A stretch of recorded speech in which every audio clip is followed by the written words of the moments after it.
Queer youth, for example, often find affirming communities online that are unavailable in their immediate environments. Immigrant youth and English language learners use digital spaces to maintain cultural ties and access information in their own languages.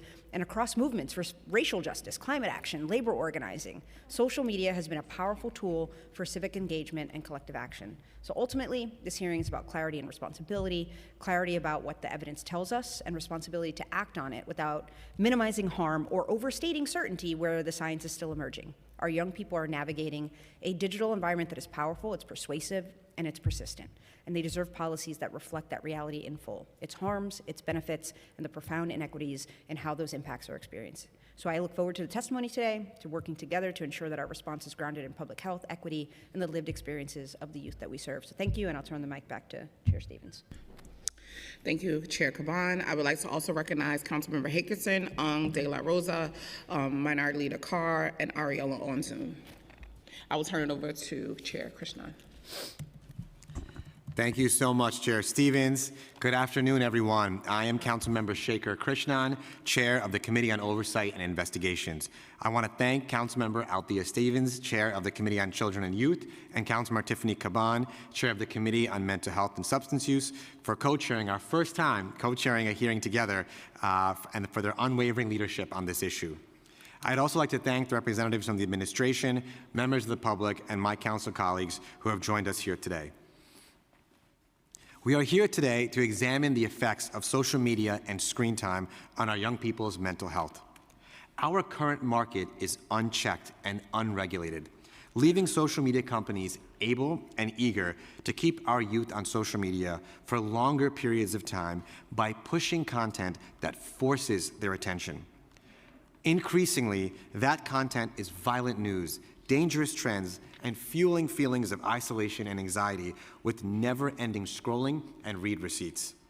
I'd like to show you today exactly what our young people are seeing on social media every day.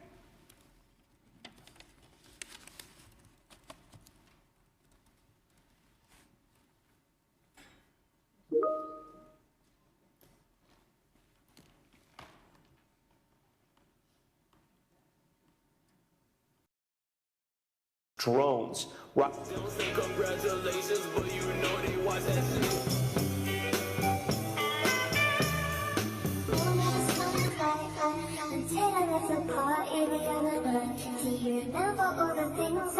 And I started working out. A girl with visible abs just asked me for my routine. Celebrate the small victories. Check out the link below to learn more about Trimmer X and their personalized weight.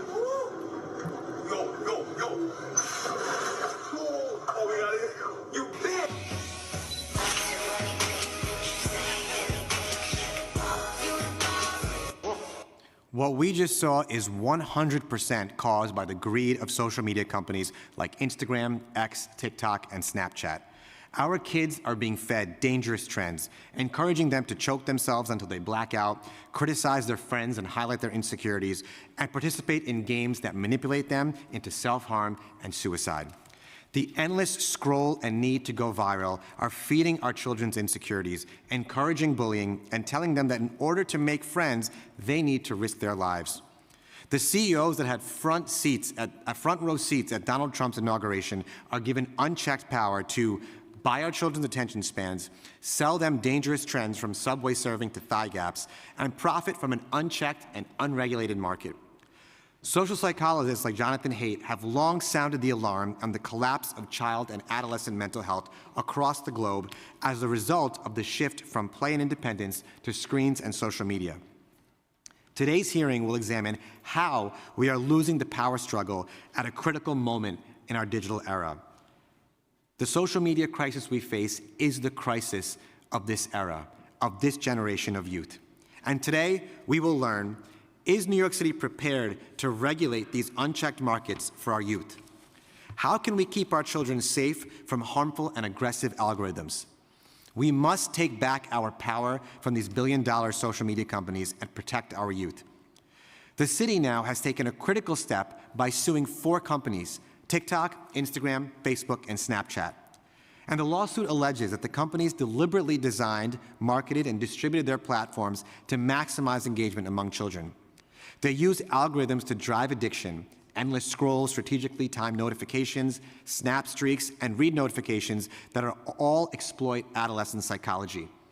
That lawsuit, just like with big tobacco, talks about social media and its harms being a public nuisance.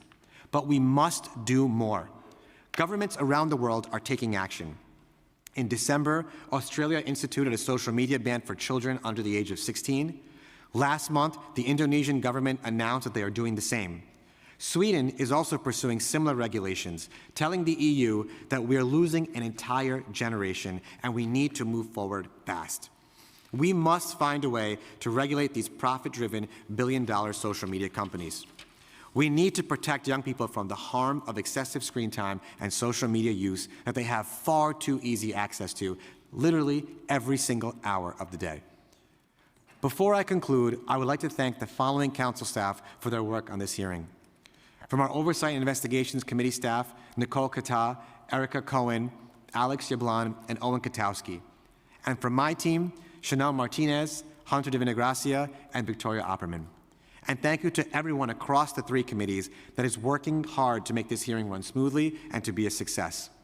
I will now turn it over to my co-chair, Councilmember Stevens. Thank you. Thank you, Chair Kristan. Lastly, our Deputy Speaker, Natasha Williams, was unable to join us, but she does have a bill that's being heard today, and I will read a statement from her. Thank you to the chairs for hearing this bill. So she's saying thank you to me. I'll take it. Across our communities, we are seeing conflict involving young people take shape in new ways, often beginning online before escalating into in-person harm. Introduction 660 takes an important step by asking the Department of Youth and Community Development, in coordination with the Mayor's Office of Neighborhood Safety, to better understand how those incidents develop and how the city can respond more effectively. I also want to acknowledge that many have raised concerns about this bill, particularly around the issue of surveillance. Those concerns are valid, and I share many of them. The goal is to ensure that the city is better equipped to develop a thoughtful, community-centered response, and that will require meaningful amendments, which I fully support. This moment calls for us not to only study those patterns, but to begin building a more intentional strategy around prevention. This includes exploring how city agencies and partners, especially those within the crisis management system, can invest in a plan for online interpretation as part of the modern violence prevention approach. We know that much of today's conflict is happening in the digital space. Our response should reflect that reality by equipping trusted, credible messengers with the tools and support they need to engage early before situations escalate offline. While some communities and organizations are beginning to pilot this work, it must be expanded, properly resourced, and scaled to meet the need.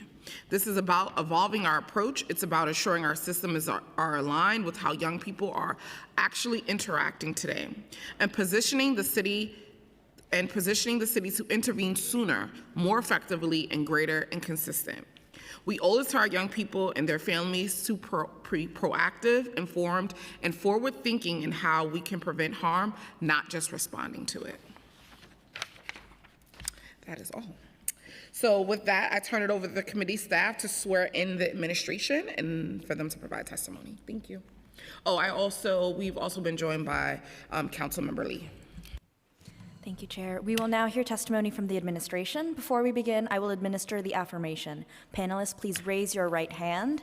I will read the affirmation once, then call on each of you individually to respond. Do you affirm to tell the truth, the whole truth, and nothing but the truth in front of this committee, and to respond honestly to council member questions? Thank you.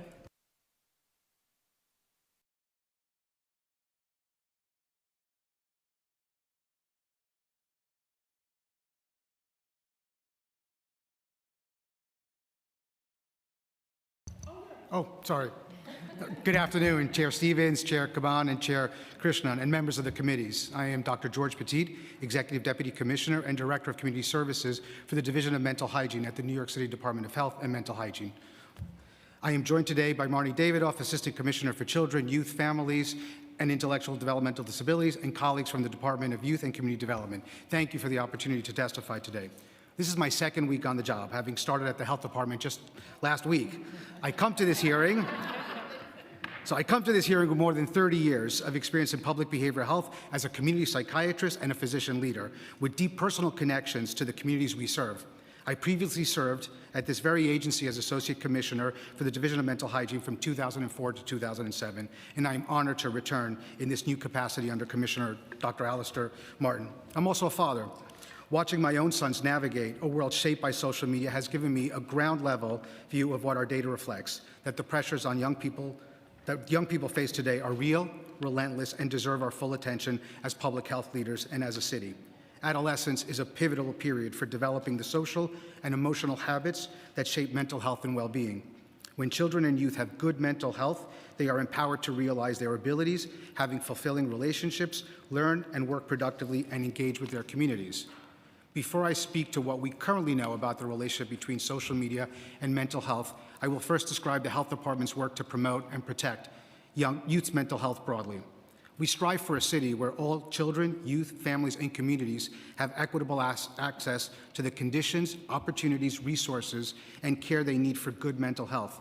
Beyond treating a young person's mental health needs, we must also holistically support them to help them achieve their goals and live fulfilling lives. We advance this vision by providing public health surveillance and insights, supporting a continuum of services, and providing technical assistance and guidance to our providers and communities. This includes behavioral health supports across the lifespan, from our perinatal mental health clinics to our programs supporting young adults with serious mental illness to live full, meaningful lives. As the local government unit for youth mental health services in the city, we play a pivotal role in understanding, shaping, and overseeing this landscape. Public health research and surveillance allows us to glean insights into the state of youth mental health in our city. Unfortunately, many youth in New York City are reporting symptoms associated with poor mental health. In an epi-data brief we published this month, approximately 35% of public high school students said they felt sad or hopeless for more than 2 weeks in the past 12 months. While we are encouraged that this is slightly lower than the 38% reported in 2021, we see troubling inequities among youth by race and ethnicity, sexual orientation, and gender identity. High school students who identify as female were more likely to have felt sad or hopeless than males, 45% to 26%. Latino youth were more likely than white youth to have felt sad or hopeless, 41% to 33%. LGBTQ youth were more likely to report feeling sad or hopeless compared to their non-LGBTQ youth, 49% to 31%. Another epi-data brief published in September reported that suicide-related behaviors have increased among New York City public high school students between 2013 and 2023. We are very concerned with this trend, along with the stark inequities by race and ethnicity, sexual orientation, and gender identity we again observed. In 2023, public high school students who identified as Black, Latino, or multi-race were more likely than white students to report suicidal ideation. 35% of public high school students who identified as gay or lesbian reported suicidal ideation in 2023, compared to 12% of heterosexual students. This is painful information to hear. These are our families, our children, and our lives. While this is difficult to share, it is critical to do so with the public, advocates, our government partners, and council so we can work on solutions together. That brings me to the wide range of mental health services that support the health departments provide for cities' children and youth. We work closely with the State Office of Mental Health, community-based organizations, and providers to administer a robust array of youth-focused mental health services across our city. The health department's programs cover crisis intervention, suicide prevention, school-based mental health clinics, care coordination, family support, and much more. We contract children's mobile crisis teams, home-based crisis intervention programs, and family-based crisis assessment and stabilization services. Our Caring Transitions program provides support to youth who have been hospitalized or seen at an emergency department for suicidal behavior within 24 hours and for up to 3 months following discharge. Repeat suicide attempts are greatest within 30 days following discharge, so this provides follow-up care during the most critical time frame. And of course, 988 is a resource for every New Yorker, including our youth and children. The health department also provides an array of non-clinical resources to assist youth and families in building community, emotional supports, skills, and connections to resource. Our Family and Youth Peer Support Program empowers and supports parents and caregivers, as well as children and youth experiencing social, emotional, developmental, substance use, or behavioral challenges.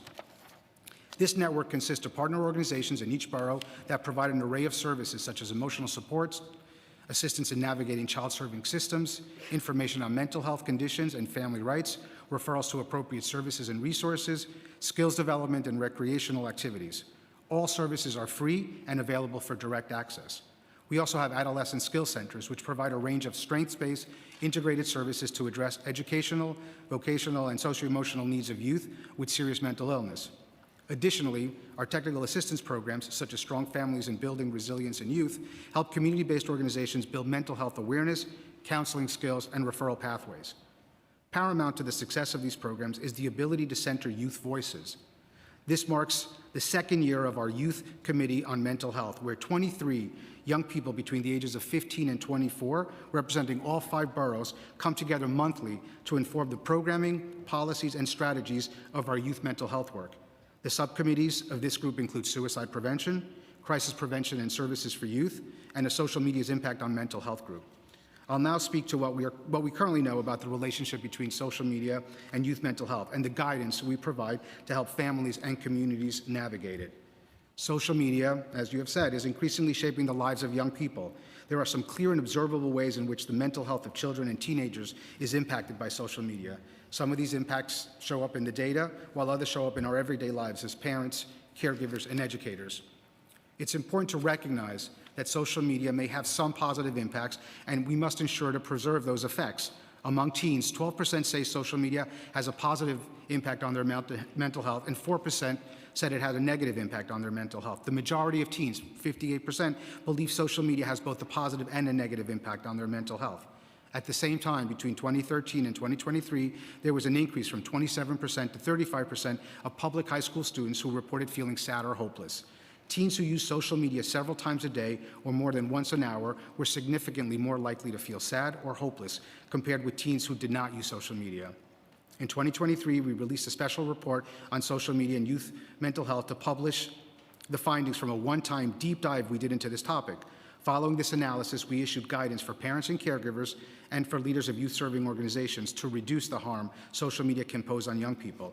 It includes information to empower social media skills development, reducing exposure to harmful content, and advocating to make social media less harmful. As a city, we cannot limit our response to just education and guidance alone.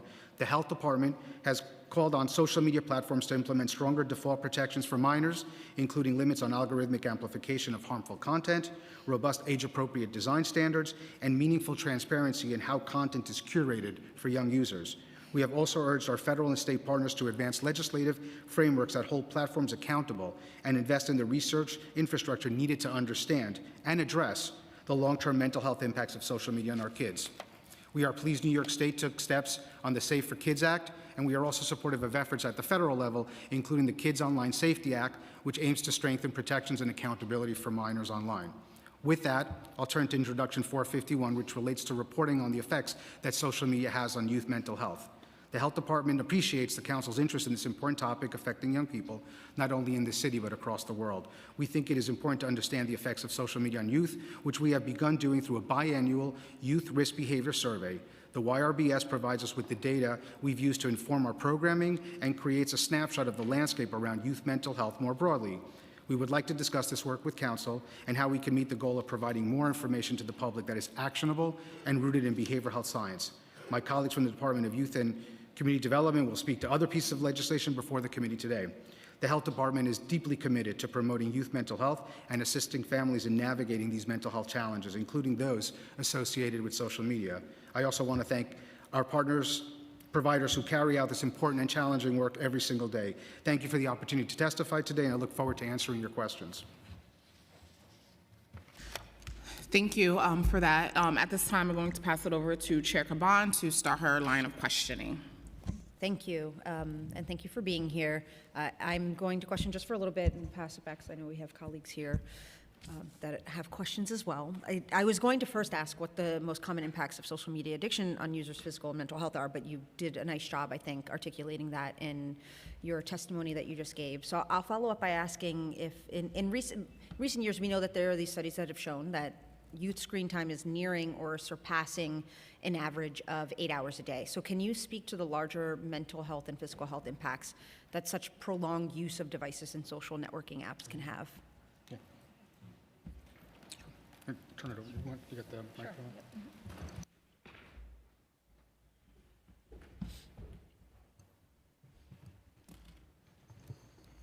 Hi, good afternoon. My name is Marnie Davidoff. I'm the Assistant Commissioner of the Bureau of Children, Youth, and Families and Developmental Disabilities at the Health Department. And what we have seen is that there is a correlation between length of time on social media and mental health outcomes, but also that research we're seeing suggests that potentially even more important than the amount of time on screens is how youth are using their time on screen. So what type of activities they are engaged in, and that whether those are more active or more passive activities really can have an impact on whether it is affecting their mental health. And can you give an example? Like, can you bear out sort of like active versus passive? Sure. Yeah, I'd be happy to. So a more active, like goal-directed use, would be, participating in interest-based communities, right? If someone is very interested in, art or literature, whatever it is, sports, whatever they're, in being part of a community that has a similar interest, right? Even creating content, I know, which those of us who are not teens may have thoughts about, but, those have been associated with more positive mental health outcomes, whereas passive consumption, so scrolling through curated feeds, things that are going to induce social comparison, exposure to the idealized content, right, where, youth are comparing themselves to, fictionalized versions of others' lives, right? That is more consistently linked to depression, anxiety, body image, et cetera. So some of the harms we're hoping to avoid. Thank you. And can you provide a clinical overview of the similarities and differences between social media addiction and substance-based addiction or substance use disorder?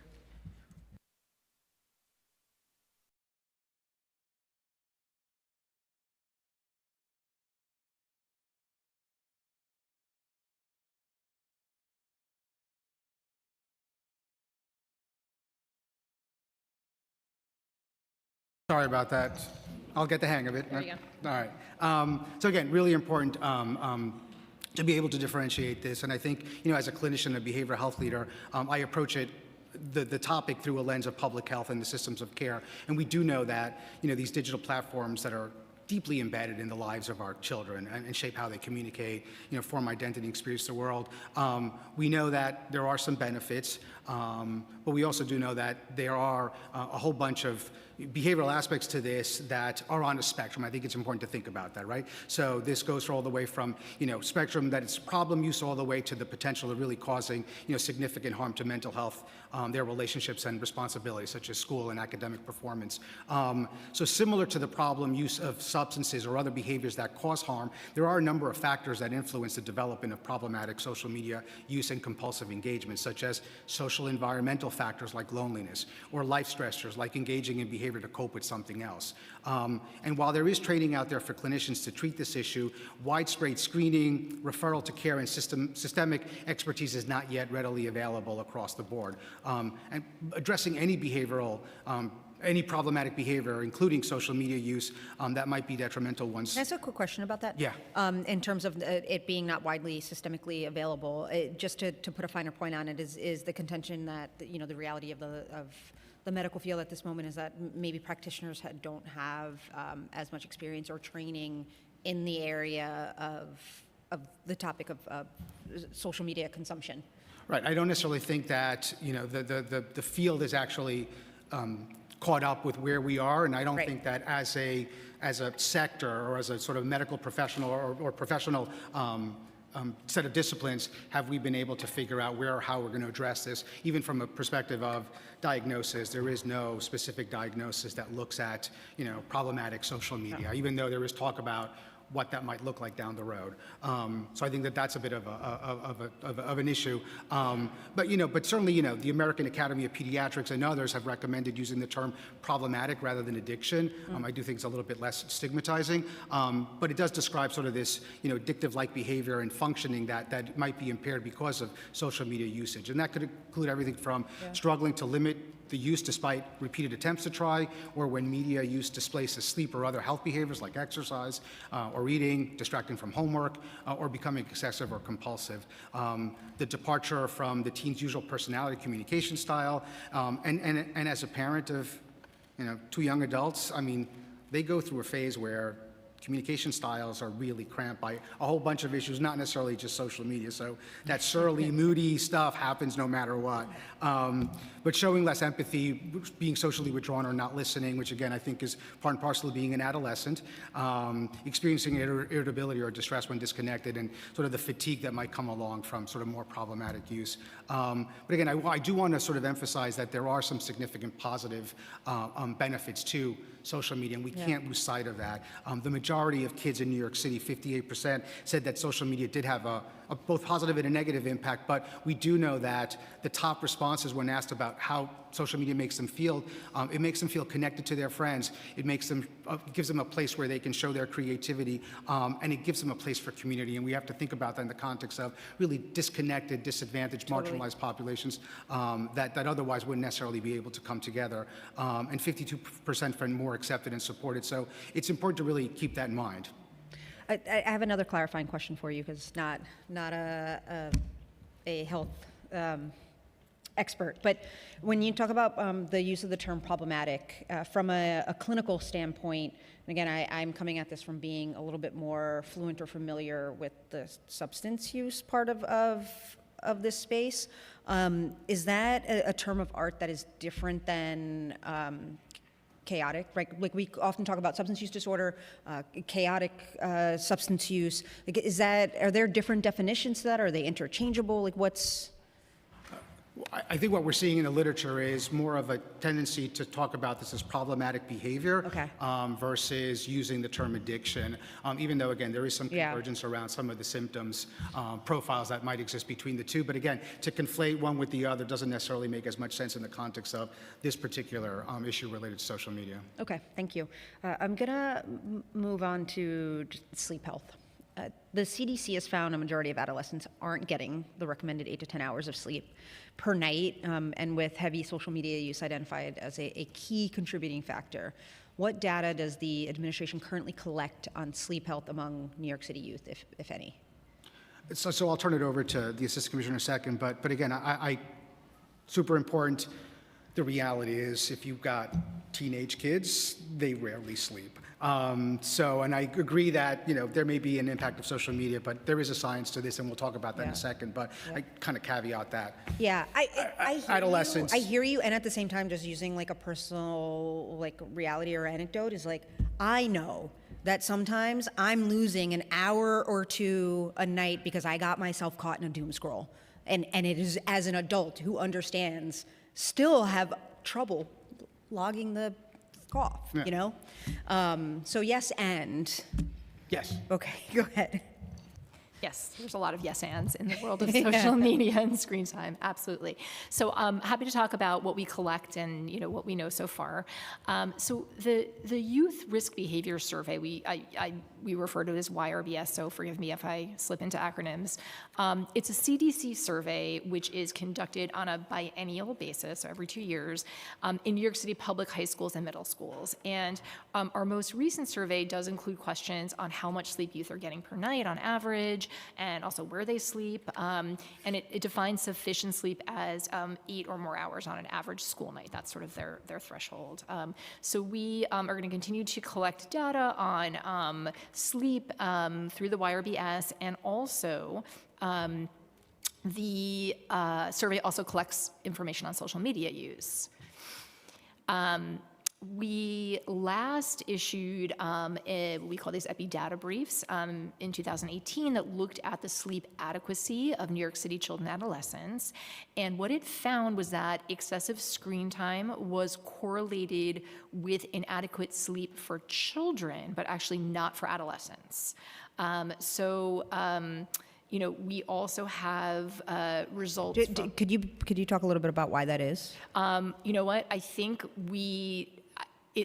it's in part because there's so many factors that are disrupting adolescent sleep. Quite honestly, that it's probably a little bit harder to find a correlation just with social media. I see. We don't have data to prove that, but that's just kind of what we would speculate. So a lot more contributing factors. Yes, that would be our tradition. Yeah, got it. Exactly. It's harder to isolate. Yeah, exactly. Got it. And then, we have some more recent data from 2021, same survey, the YRBS. And it showed that among youth who reported spending 3 or more hours per day on screen time, 77.1% did not get sufficient sleep, and again, using that 8 hours school night threshold. Interestingly, for youth who said they spent less, right, than 3 hours per day on screen time, it was 72% reported that they did not get sufficient sleep. So it wasn't a huge difference in percentages. For the youth who reported this. So, we're going to continue to look at this issue. I think it's just as Dr. Petit said, there's a lot of factors with adolescents that are contributing to the inadequate sleep. Great, thank you. And I just want to take a moment to acknowledge that we've been joined by Council Members Joseph and Council Member Riley. I'm going to ask a couple of more questions and then pass it back over to the chair and our other colleagues. So the DOHMH Special Report on Social Media's Impacts identifies disparities in both social media use and parental awareness across income levels. How are the agencies targeting resources for communities with the highest need?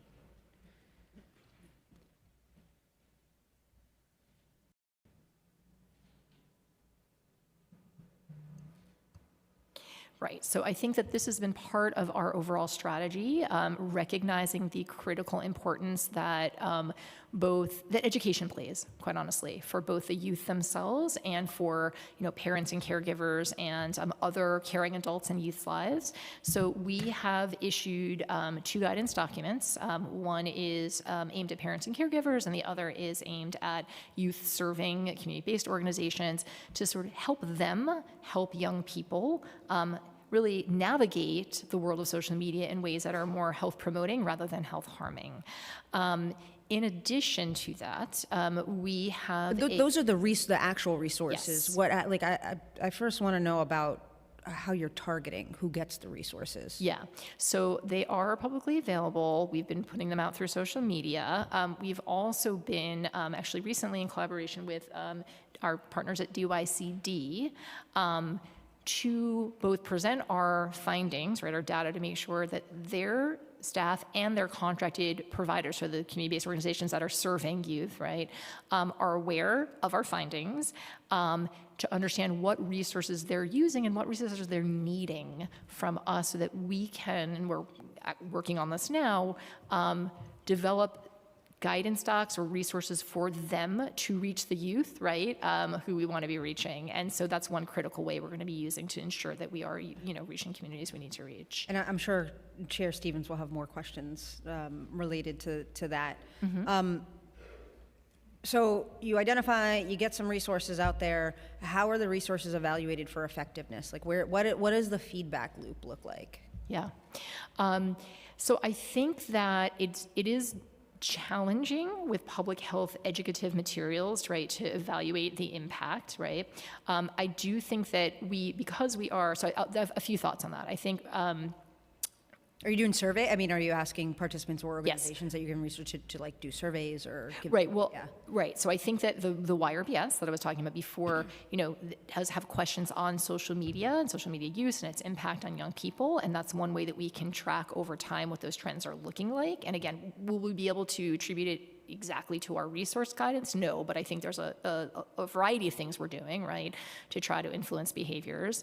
And then we also have a youth committee on mental health, which right has 23 young people ages 15 to 24 who advise us, right? And one of the subcommittees that we have formed with them is on social media and its impact on youth mental health.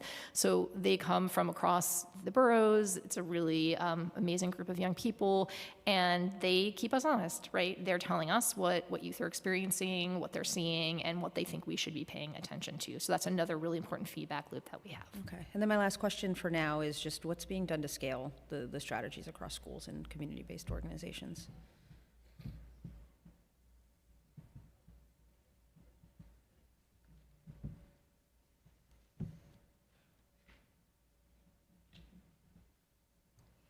Yeah, so I think, again, it's a great question because we need to reach scale, right? And I think that is exactly why we wanted to do some partnership with UICD, because of the reach that they do have into so many communities across New York City.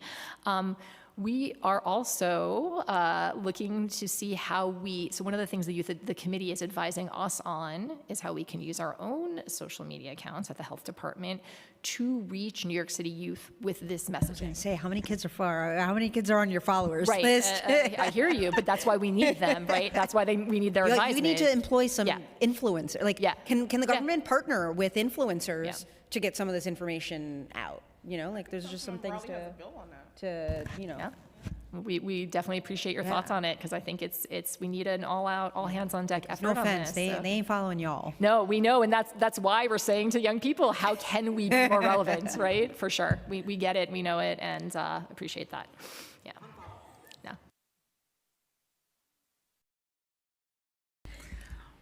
Well, thank you, Chair Caban. Really appreciate that. And I was mumbling over here. I think Councilmember Riley has a bill on social media influencers, kind of helping with the promotion of like government things. So it's definitely something we should be looking into as well, because it's true. They're not following any of us. I mean, they might be following me. I don't know. But to just jump into some of it, and just a follow-up question, and just even with your youth committee, mental health, you said it's about 23 young people that's on this. How often do you guys meet? So they meet both with us and without us. They actually meet weekly. And when we created the committee, we're only in our second year. When we created it, we didn't envision them meeting that often, and they wanted to meet that often. So do they get stipends or anything for being a part of it? They do get a stipend. It's a 9-month commitment. We have partners at CUNY who help us to support the young people. So when they meet without the health department, they are still meeting with our CUNY partners, right, to support them and their skills development and the project that they're working on. And then we meet health department staff, we meet with them monthly as well, so. And I know you said that there was a subcommittee on social media. What were some of the outcomes that the young people have come up with in those conversations? And I know, obviously, probably giving you critiques on your social media, because my advisory board does that all the time, which is why they created their own social media page, because they said mine was boring. So what are some of the outcomes that came out from you guys? Yeah, so our focus this year with them has been on kind of what I was referencing earlier, how we can, knowing that our health department, that we're not really reaching, right, as many youth, how can we get this messaging out to young people? So what our hope is that we're working on some messaging that would be sort of designed by youth for youth, right, that can be pushed out on our accounts and hopefully other accounts as well, maybe cross-post, that accounts of youth do follow more regularly. So we're in the design phase of that right now, where we've been brainstorming ideas, we're trying to figure out how to make it current, but they're the ones driving the content. And we're basing it on, we walk them through our research, we walk them through our reports, we had them talk about our findings and what types of messages they thought were most important and most relevant for other young people to hear. I'm going to jump into some questions around Teen Space. In November 2023, the city launched Teen Space, a free mental health support program for adolescents 13 to 17. Is this program still operational? If so, what are the gaps in access, particularly for young children under 13 who may not have qualified for Teen Space?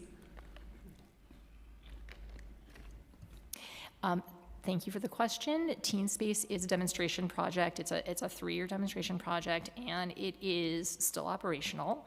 And then the second part of your question is about you said for youth under 13, right? The program was designed for adolescents for a variety of reasons. The first is that the data were bearing out that adolescents were experiencing poor mental health outcomes, and we knew that we needed to fill a gap and really try to reach them in different ways. And we know developmentally, a virtual mental health service is sort of, it's well aligned with the developmental phase that adolescents are in and can be a little bit more challenging for younger kids. That said, we have an array of other programs that we support for kids of all ages, including school-aged younger kids, and that's starting from birth to, our youngest New Yorkers, right? We have our perinatal and early childhood mental health clinics. We have care coordination programs. We've got crisis services. We've got peer services. We've got a whole range of other services that are appropriate for. And you said they have peer services. What are those services? Yeah, we've got family and youth peer support services, where we have both family members who they themselves have supported a young person with a mental health need and have learned sort of how to navigate the mental health system and are there to provide peer support to other parents or caregivers who are going through that now. And then we have youth who are now a little bit older, right? They're young adults who, as young people, experienced mental health needs, received services, and they are there to provide peer support to other young people. Where do families and young people access that at? So we have alliances in every borough where there's a lead, and we have sort of subcontractors and have family and youth peer support that they can access, through the alliance, and they can guide them to where they can get services throughout their borough. Yeah. So it's citywide though. And do those alliances like partner with like DYCD programming and things like that? Because like there's a lot of young people who I'm sure could benefit from that, but don't know about this because I'm a council member. I didn't know about this. Okay. We're happy to share more information, and we welcome partnership and getting word out about these services. They do have, we should look and see if some of their partnerships are with DYCD providers. I mean, it often is. A lot of these programs are all overlapped in the same programs, but then they're not connected if we're not being intentional about it. And so I am positive that the list looks very similar and they probably have at least one DYCD program. And so how are we then connecting it? And if we don't connect it, it just don't happen. Yep. So appreciate your feedback on that, and yeah. We're happy to look at that. How many young people have been served through this program since its launch? You're referring back Teen to Teen Space, Space? Yes. Hold on one moment.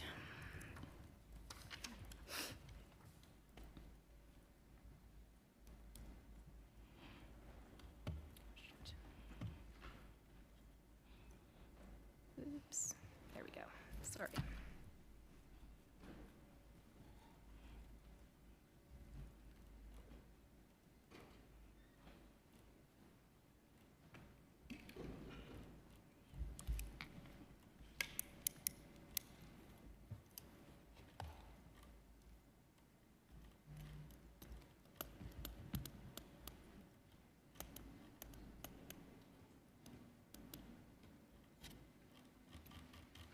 Forgive me, I have the data and I just need a moment to locate it.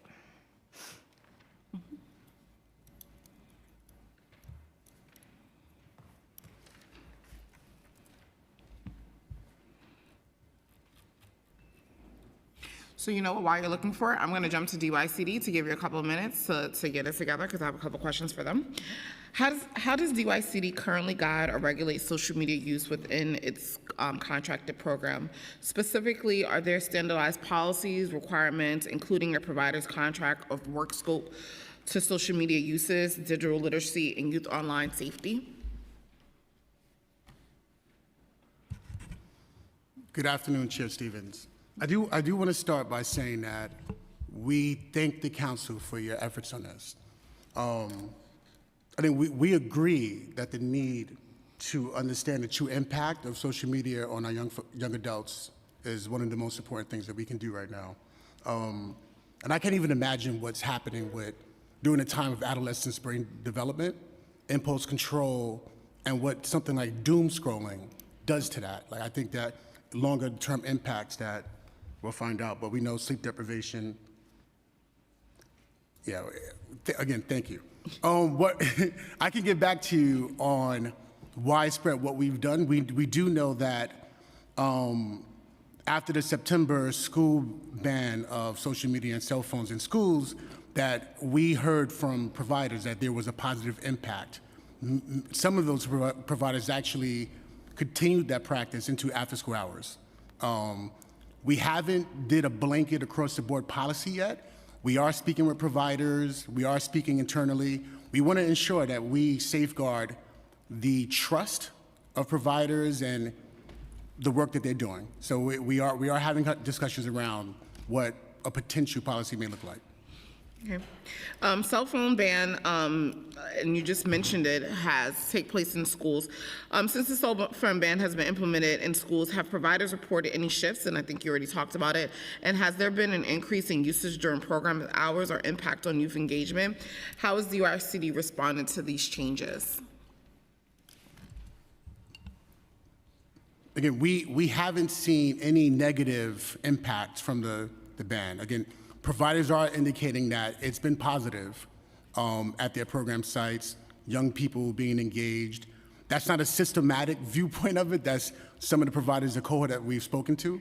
And that cohort has also extended that practice into after school.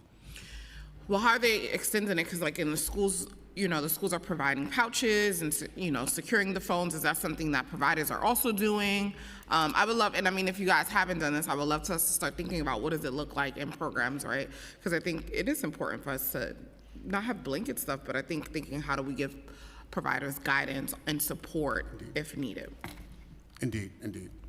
I'm gonna come back. I'm not sure, did you get the data? Okay, so you're ready. All right, great. So I'm gonna come back to DOHMH, and my question was just like, how many young people have been served through the teen space since it launched?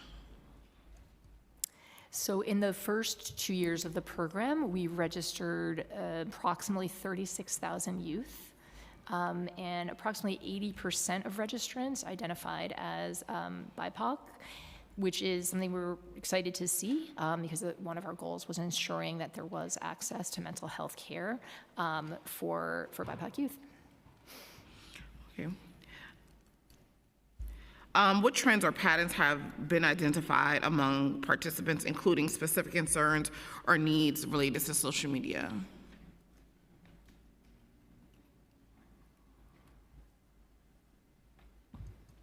So I'll give you data from the second year, the most recent year of the program. Approximately 12% of users of the program selected social media as one of their presenting problems. So it actually wasn't one of the top 10 reasons that youth seek support from the service, but it is about 12%.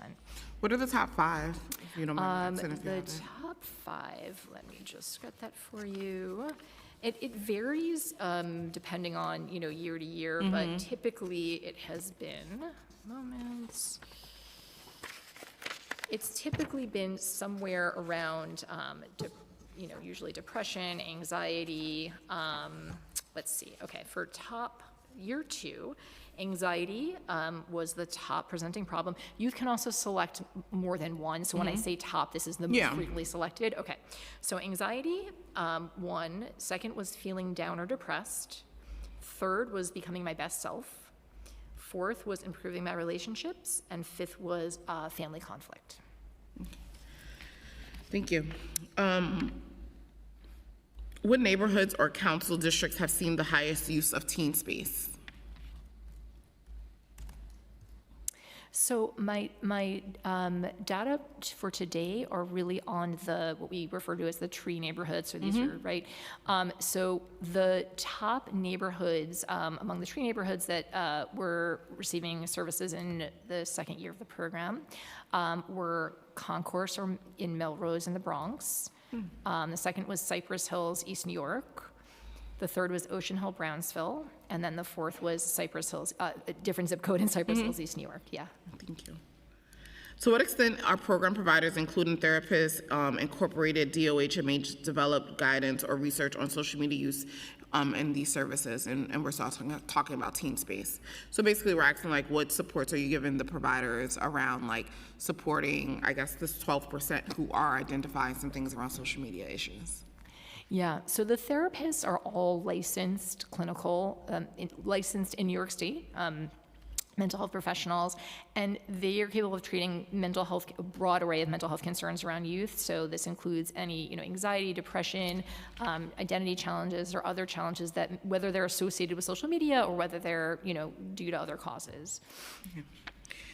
This is back to DYCD. What strategies is DYCD using to engage and reach youth and families regarding healthy social media use? How are those outreach efforts tailored to different communities? Judge Stevens, on part of that, I'll get back to you to see what we've done systematically, but we have done training in the past for our providers around social media use, which included some guidance for them on how to monitor, utilize social media for their young people, young adults in their programs. We also, of course, push out on our social media channel as well to support programs and advertisement of what we do. DOHMH framework for action recommends the use of tech-free or device-limiting spaces in youth settings. Does DYCD provide guidance or recommendations to providers in the implementation of such practices? If so, what does this guidance entail? Chair Stevens, I didn't catch that first part. Can you repeat it for me? So DOHMH has a framework for action that recommends a tech-free space or device-limited space for use in youth settings. Does DYCD provide guidance or recommendations to providers on the implementation of this practice? We have provided guidance and recommendations, but let me get back to you to ensure that it's connected directly to the DOHMH approach. Yeah, I would love for us to make sure, you know how I always feel, how are we all working together? And what does collaboration look like, and not reinventing the wheel when we have folks already doing the work. So we'd love to make sure that we're strengthening that connection.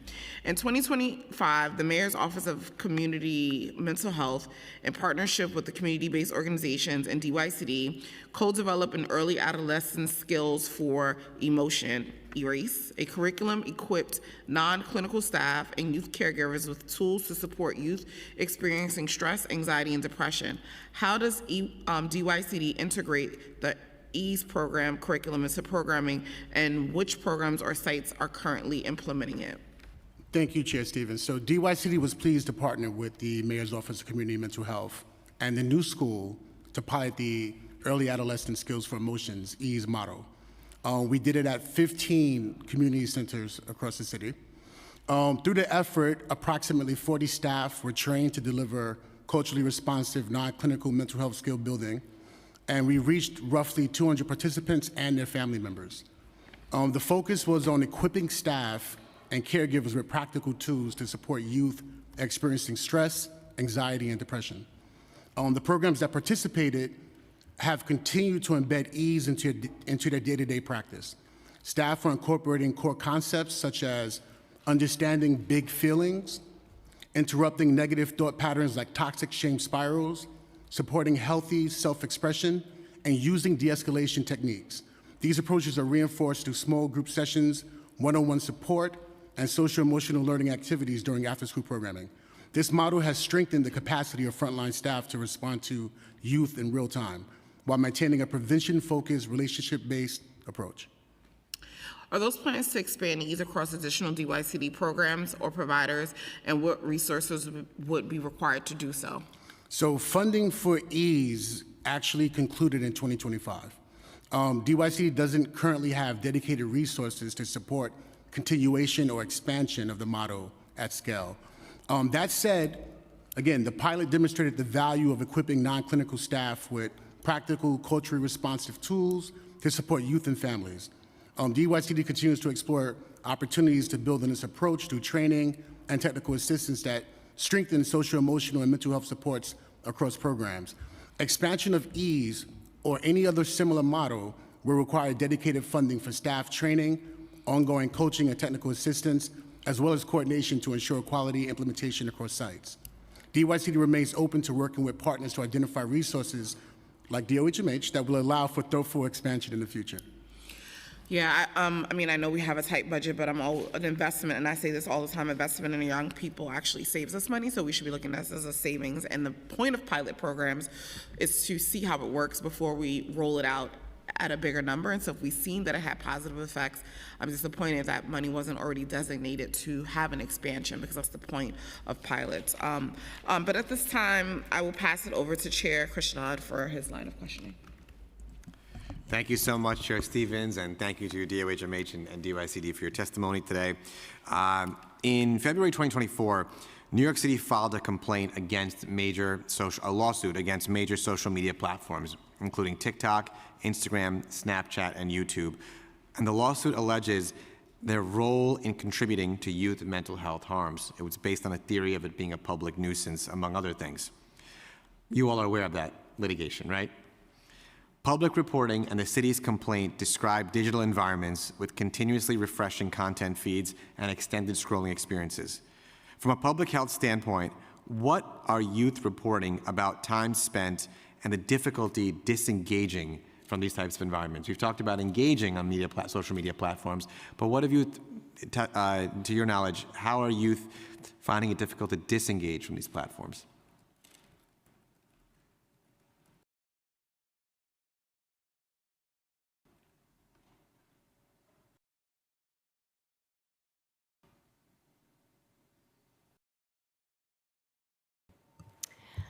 So according to so we have, again, referring back to this YRBS survey, we have one for middle school students and one for high school students.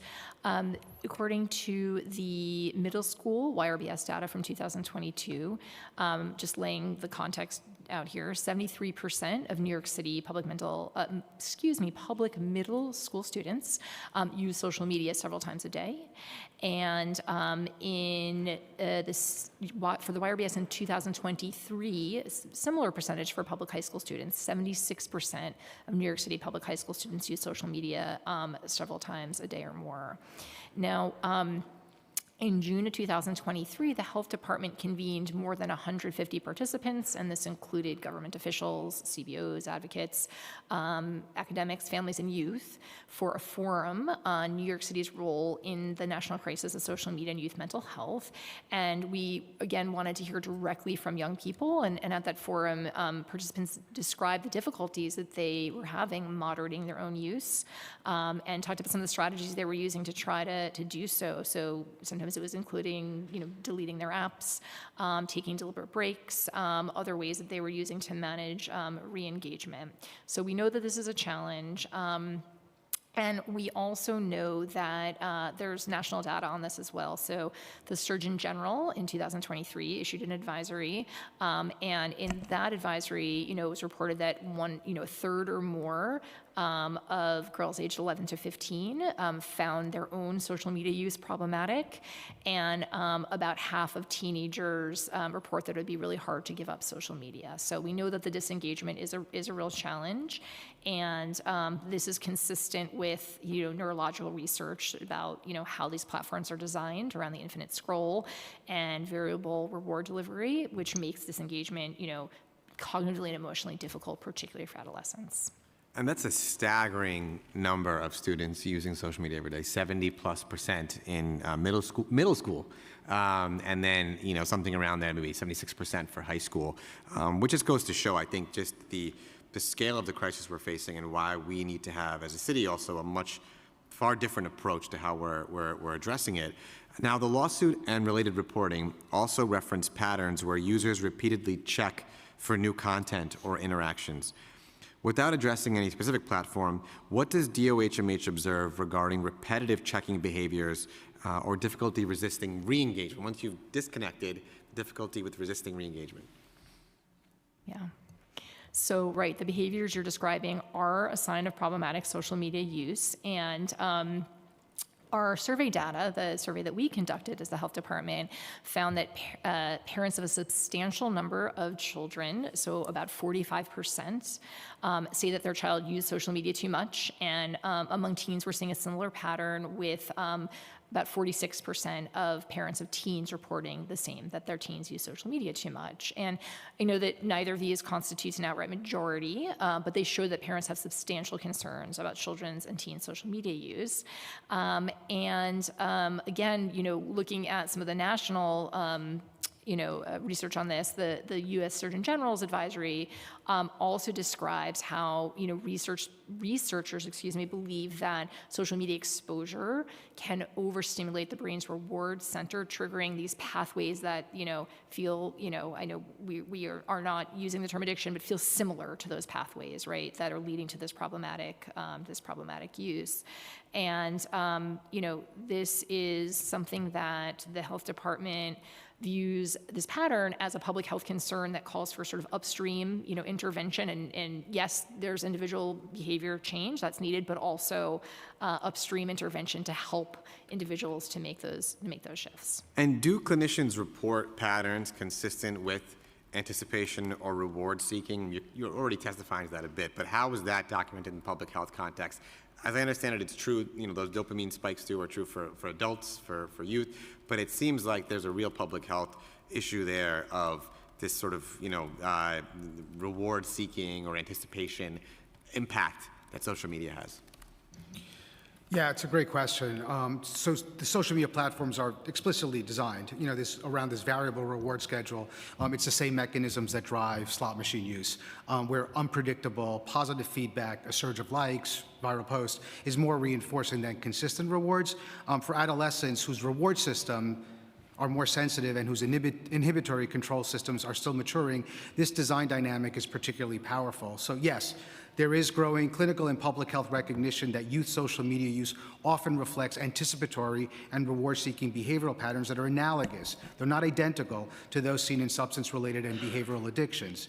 There is some literature that shows preoccupation with checking, compulsive engagement, and emotional reactivity to feedback, such as likes or comments. So these are typically documented as components of broader behavioral or emotional functioning rather than a discrete disorder. So while there is an evolving evidence base, multiple lines of clinical observation, epidemiological data, and emerging research really converge on this point. From a public health perspective, these patterns are operationalized through constructs such as problematic or dysregulated use and are measured via self-reported urges, reinforcement-driven engagement, and loss of control indicators. Public reporting and the complaint that initiated the lawsuit also raised concerns about exposure to idealized or altered images. What, as we saw in the video during my opening statement before, what trends is DOHMH seeing in body image concerns among adolescents? How frequently do youth report exposure to these types of altered images, and what associations are you seeing with self-esteem and mental health outcomes? Again, another great question. Body image concerns are an area of growing focus for the department. Members of our Youth Committee on Mental Health have directly raised the effect of social media on body image as a consistently cited concern.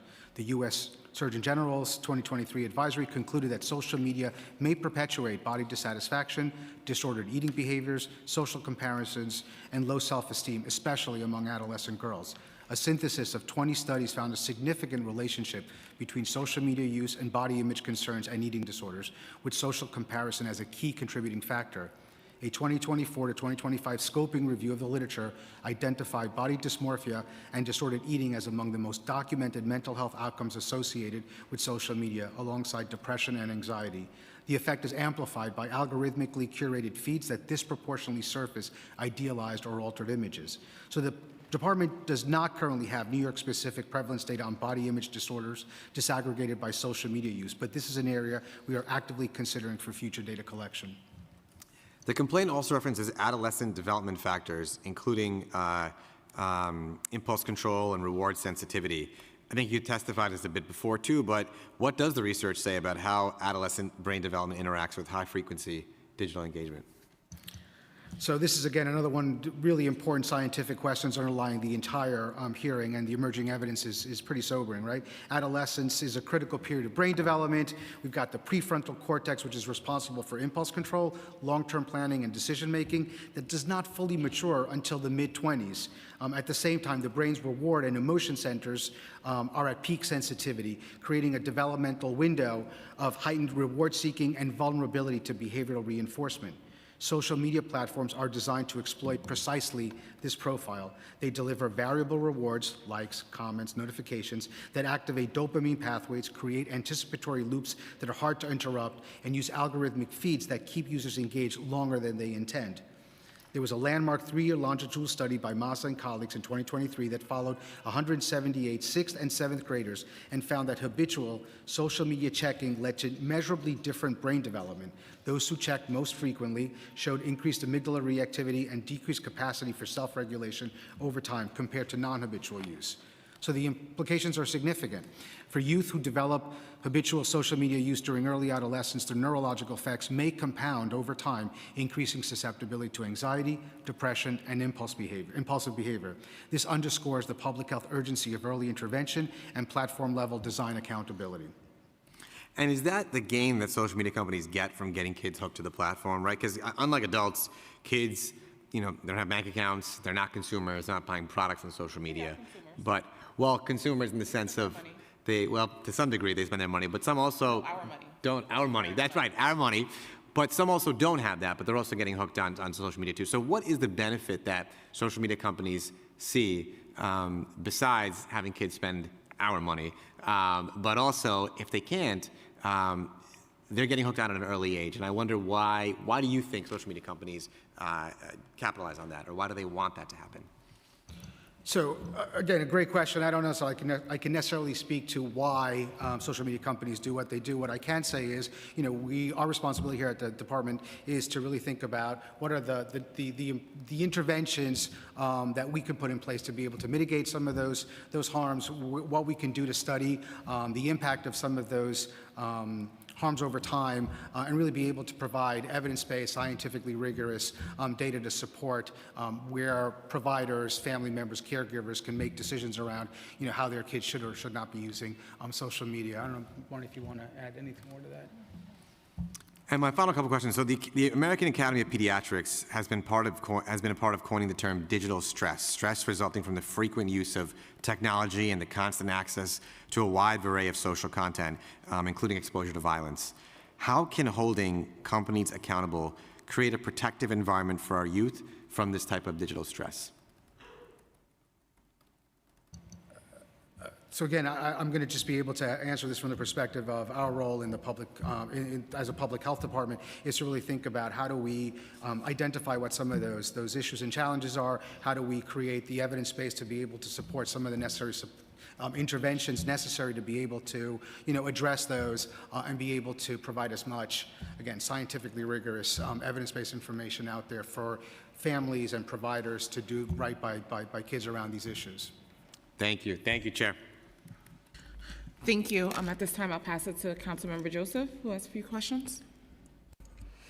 Thank you, Chairs. I wanted to know what categories of data do you collect on minor use, for example, location, usage, duration, behavioral profiles, and emotional inferences, and is any of that data shared or sold with third parties? And that was a conversation we had about TeenSpace. Oh, I'm sorry, you're referring specifically to TeenSpace? Oh, yes, I'm happy to speak to that. So the TeenSpace program is, the data are protected. This is of utmost importance to us as a health department. It's of utmost importance to me as a professional and as a parent also of adolescents. And the data are used only for service provision. There is no other allowable use of the data. Okay, so can you share the collections like location, usage, behavioral profiles? If you're studying this, are you planning to do a local study? Because I noticed you referenced a lot of national data. Mm-hmm. Will you be using a local data to drive your policy and the work that you're doing? So we do have local data collection, but also for the TeenSpace program specifically, we are collecting information that will enable us to evaluate the program. As we mentioned earlier, it's a demonstration project, and we are very much looking to see what we can learn from its successes and its challenges through an evaluation. And how are you engaging parents in this conversation around social media use in homes that are communities, immigrant communities? How is that information traveling to those communities? On social media use, yeah. The health department always translates anything it puts out into the top languages spoken in New York City, and through our communications and outreach, we often partner with various, different news outlets, et cetera, that we know are commonly read in immigrant communities to get word out. So that is one way that we ensure that, information disseminates throughout the city.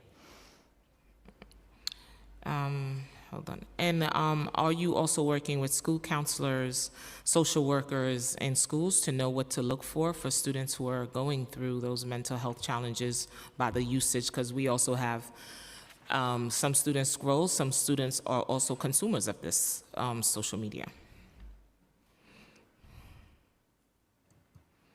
Yeah, so school mental health clinics, right, the clinicians are all, again, as I was speaking earlier about, other sets of clinicians are all licensed clinicians, right, who receive broad training in various needs that young people and adolescents have, which could be depression, anxiety, body image, et cetera. And that is inclusive of those that are related to social media use or due to other, other factors. So these are things that school-based mental health clinicians are equipped to manage. Are there also any protocols in place to engage pediatrician, which is usually the first stop for a child, community health workers to identify or refer students who are experiencing social media mental health harm?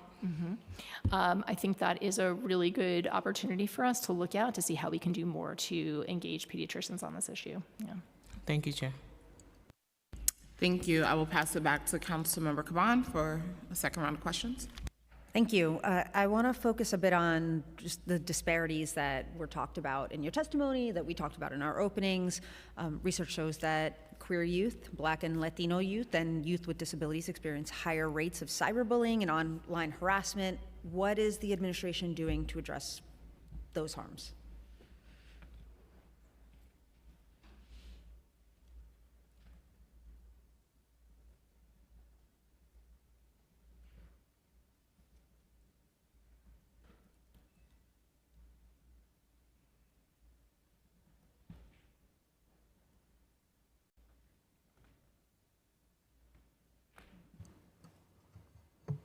Yeah, so we know that cyberbullying is absolutely a challenge, so that in 2022, about over a quarter of middle school students reported being cyberbullied.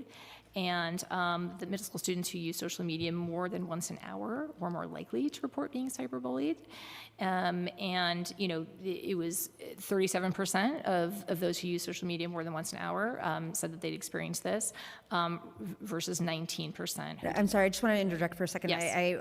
I want to focus on just the intersection of the use, the harms, and these particular populations or identities. So LGBTQIA plus youth, Black and Latino youth, youth with disabilities, their rates are higher. And so in light of that, what's the administration doing to address these specific harms, specifically for these young folks that are disproportionately affected? Yeah, I mean, I think that as the health department, right, what we are trying to do is ensure that mental health resources are available, right, to these communities. And so that, we are looking, for example, through Teen Space to, right, be able to, and other programs that we have to ensure that we're reaching the communities who are most affected, which is always, was always our priority. Can you give some more specifics, though? You're saying Teen Space and others, and we're doing it. But again, specifically, how are you reaching? What are the strategies being used to specifically reach queer youth, Black and Latino youth, and youth with disabilities? We are, really trying to market in the communities that we know have that are disproportionately affected, essentially. So, for example, like we are, as I was speaking about with Teen Space, right, where we have like approximately 80% of users identifying as BIPOC, because the marketing and outreach has been very intentionally, right, in communities and schools where we can reach those youth. So it's been a very deliberate, intentional outreach strategy. Okay, and what I would encourage is just even coming back to us with more information around what's happening outside of Teen Space, or folks that aren't being touched by Teen Space, especially in those particular communities, because this is the first answer you've given that's just a little too vague for me, to be honest. Okay, I'm gonna move on, but I will ask for some follow-up on that front. Immigrant youth and English language learners, they may face unique vulnerabilities online, including exposure to xenophobic content, digital exploitation. What culturally competent and multilingual supports for digital literacy are available?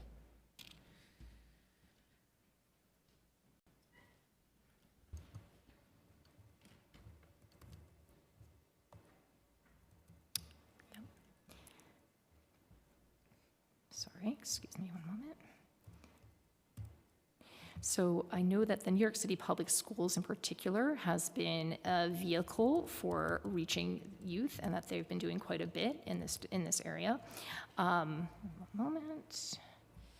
I can describe some of those for you. So New York City Public Schools, in addition to having school-based mental health clinics, I'm sorry, do you mind I want to make sure I'm answering your question. Sure, yeah. So, immigrant youth, yes, English language learners, there are unique vulnerabilities there, right? The harm there is obviously xenophobic content that they may be exposed to or targeted. for, and then digital exploitation because of either immigration status or the fact that English is not their first language. So in light of those things, what culturally competent and multilingual supports for digital literacy are available? Yeah, I'm going to have to, I will probably have to defer to New York City Public Schools for details on that. I can certainly speak to some of the work they're doing on digital citizenship to support all of their students, but for more detailed answers, I'd have to defer to our colleagues at the New York City Public Schools about that approach. Okay. And again, I'd love for you guys to have that communication and circle back with us on that.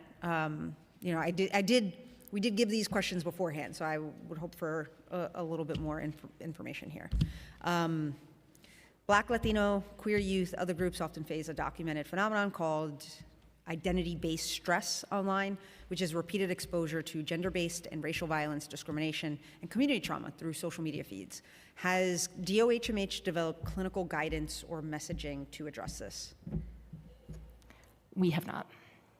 Is that something that you are actively exploring at this point, or can you commit to exploring that? I mean, it's certainly something we'd be happy to look into. Yeah. Okay, great. Moving to some social determinants and compounding risk factors. Food insecurity, housing instability, community violence, they're all known to compound the mental health effects of social media.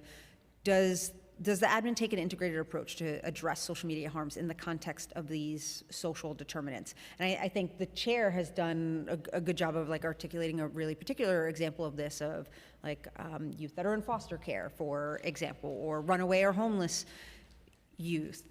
How is that reflected? Yeah, is there an integrated approach to address those things? And if so, how is that reflected in your research?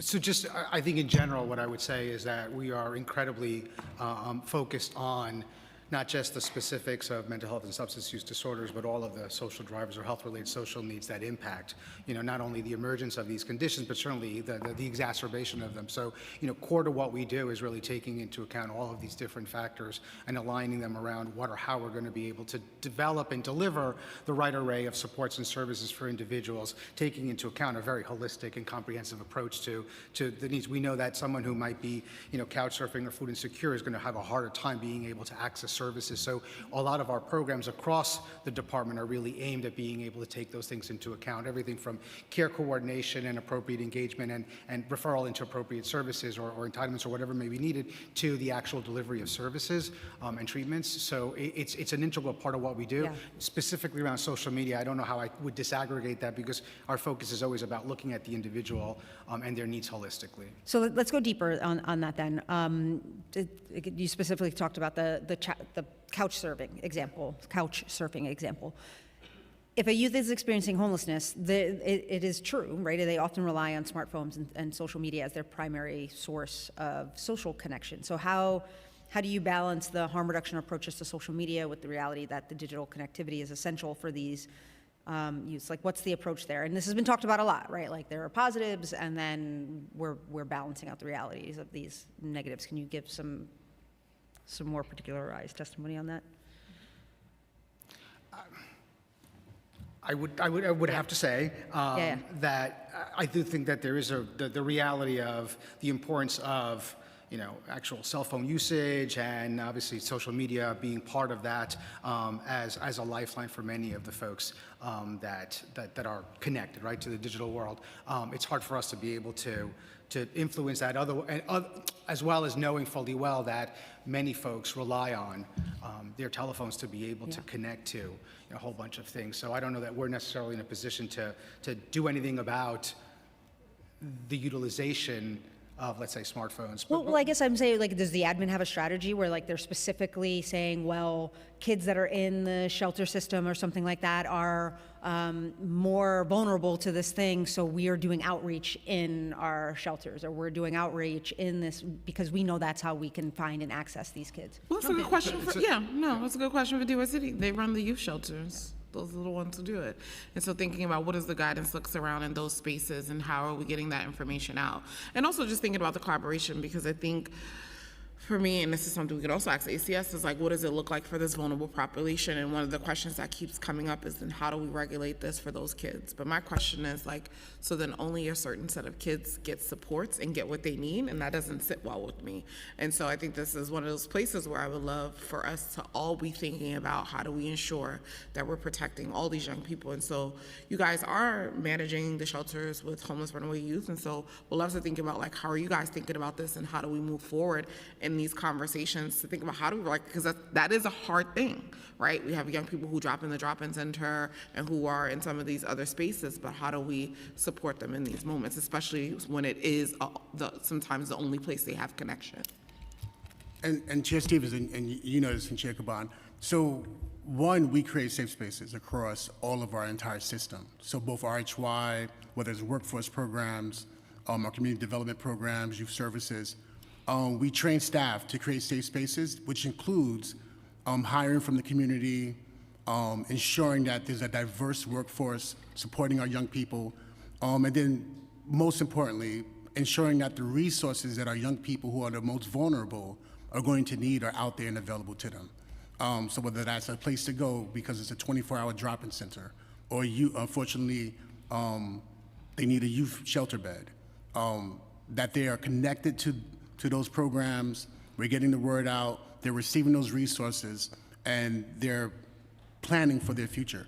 But I do look forward to working with our colleagues at DOHMH and OCMH and the council on what can we do to improve and innovate the work that we're doing across the city. Yeah, because I think it's like this is the moment where we should be thinking about what does that look like, and how do we not have an overreach, but also just still how are we creating and putting pressure to make sure that all these young people are safe, and obviously a safe space is one place, but how do we make a safe space digitally as well? Like that also is important. Do you have more questions? And how are we identifying sort of what the prime sites for those contacts or should be? And so in that vein, for example, like how many school-based mental health clinicians are trained to screen for and treat social media related harms?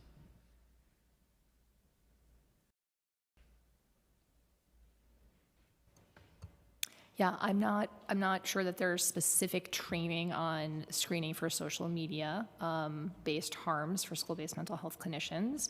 Again, I think it is a broader approach that they get in terms of looking for general mental health, concerns and needs and supporting them, when in relation to social media or other.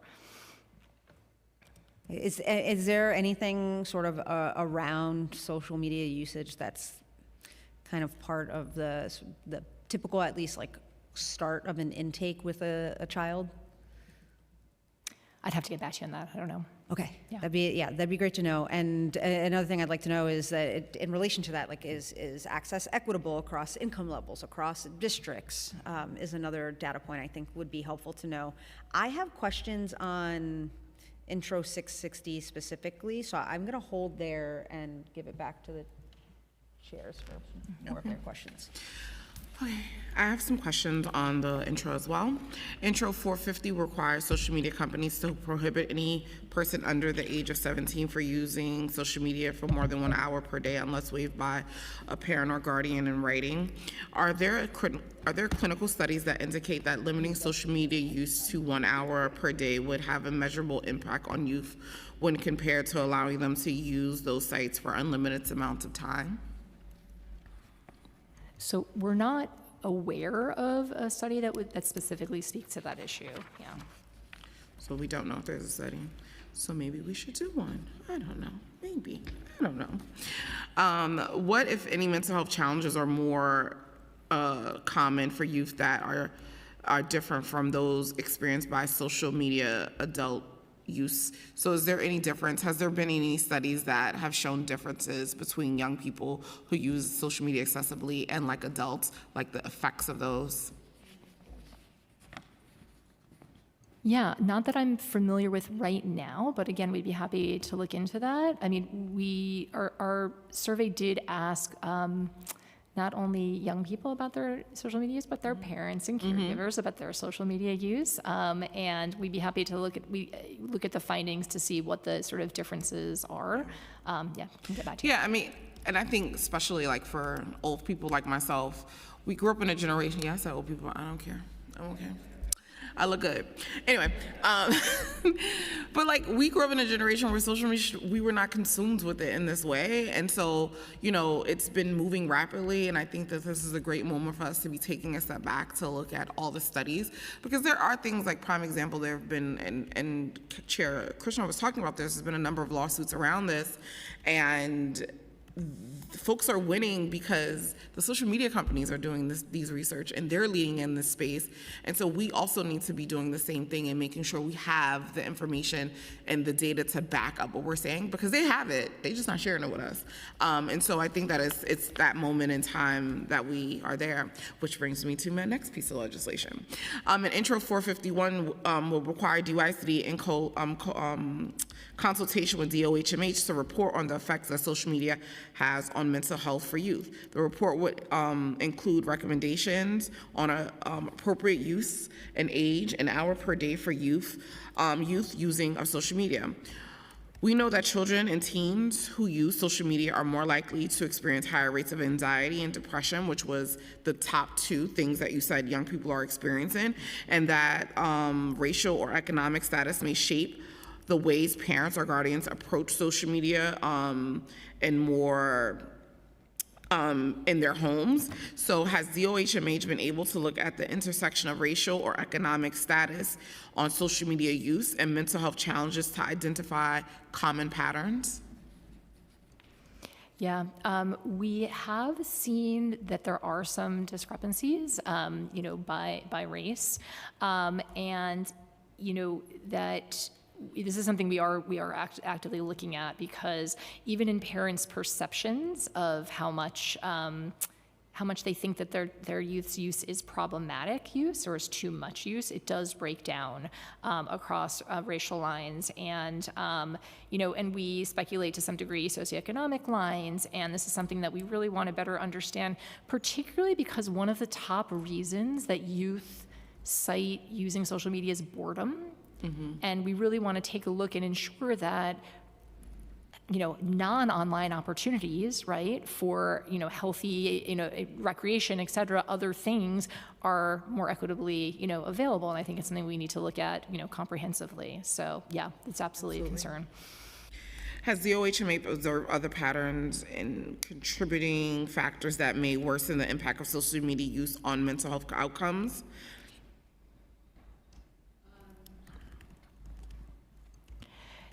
I think that I would come back to what I was speaking about earlier, you know, that I think that one area for us to better understand is how youth are spending their time online. I think we've spent, you know, we've been looking pretty extensively at how much time, and I think that understanding how they use it and how that correlates with mental health outcomes will help us to provide, you know, sort of better supports to young people about how to use it in more and healthier ways. Yeah.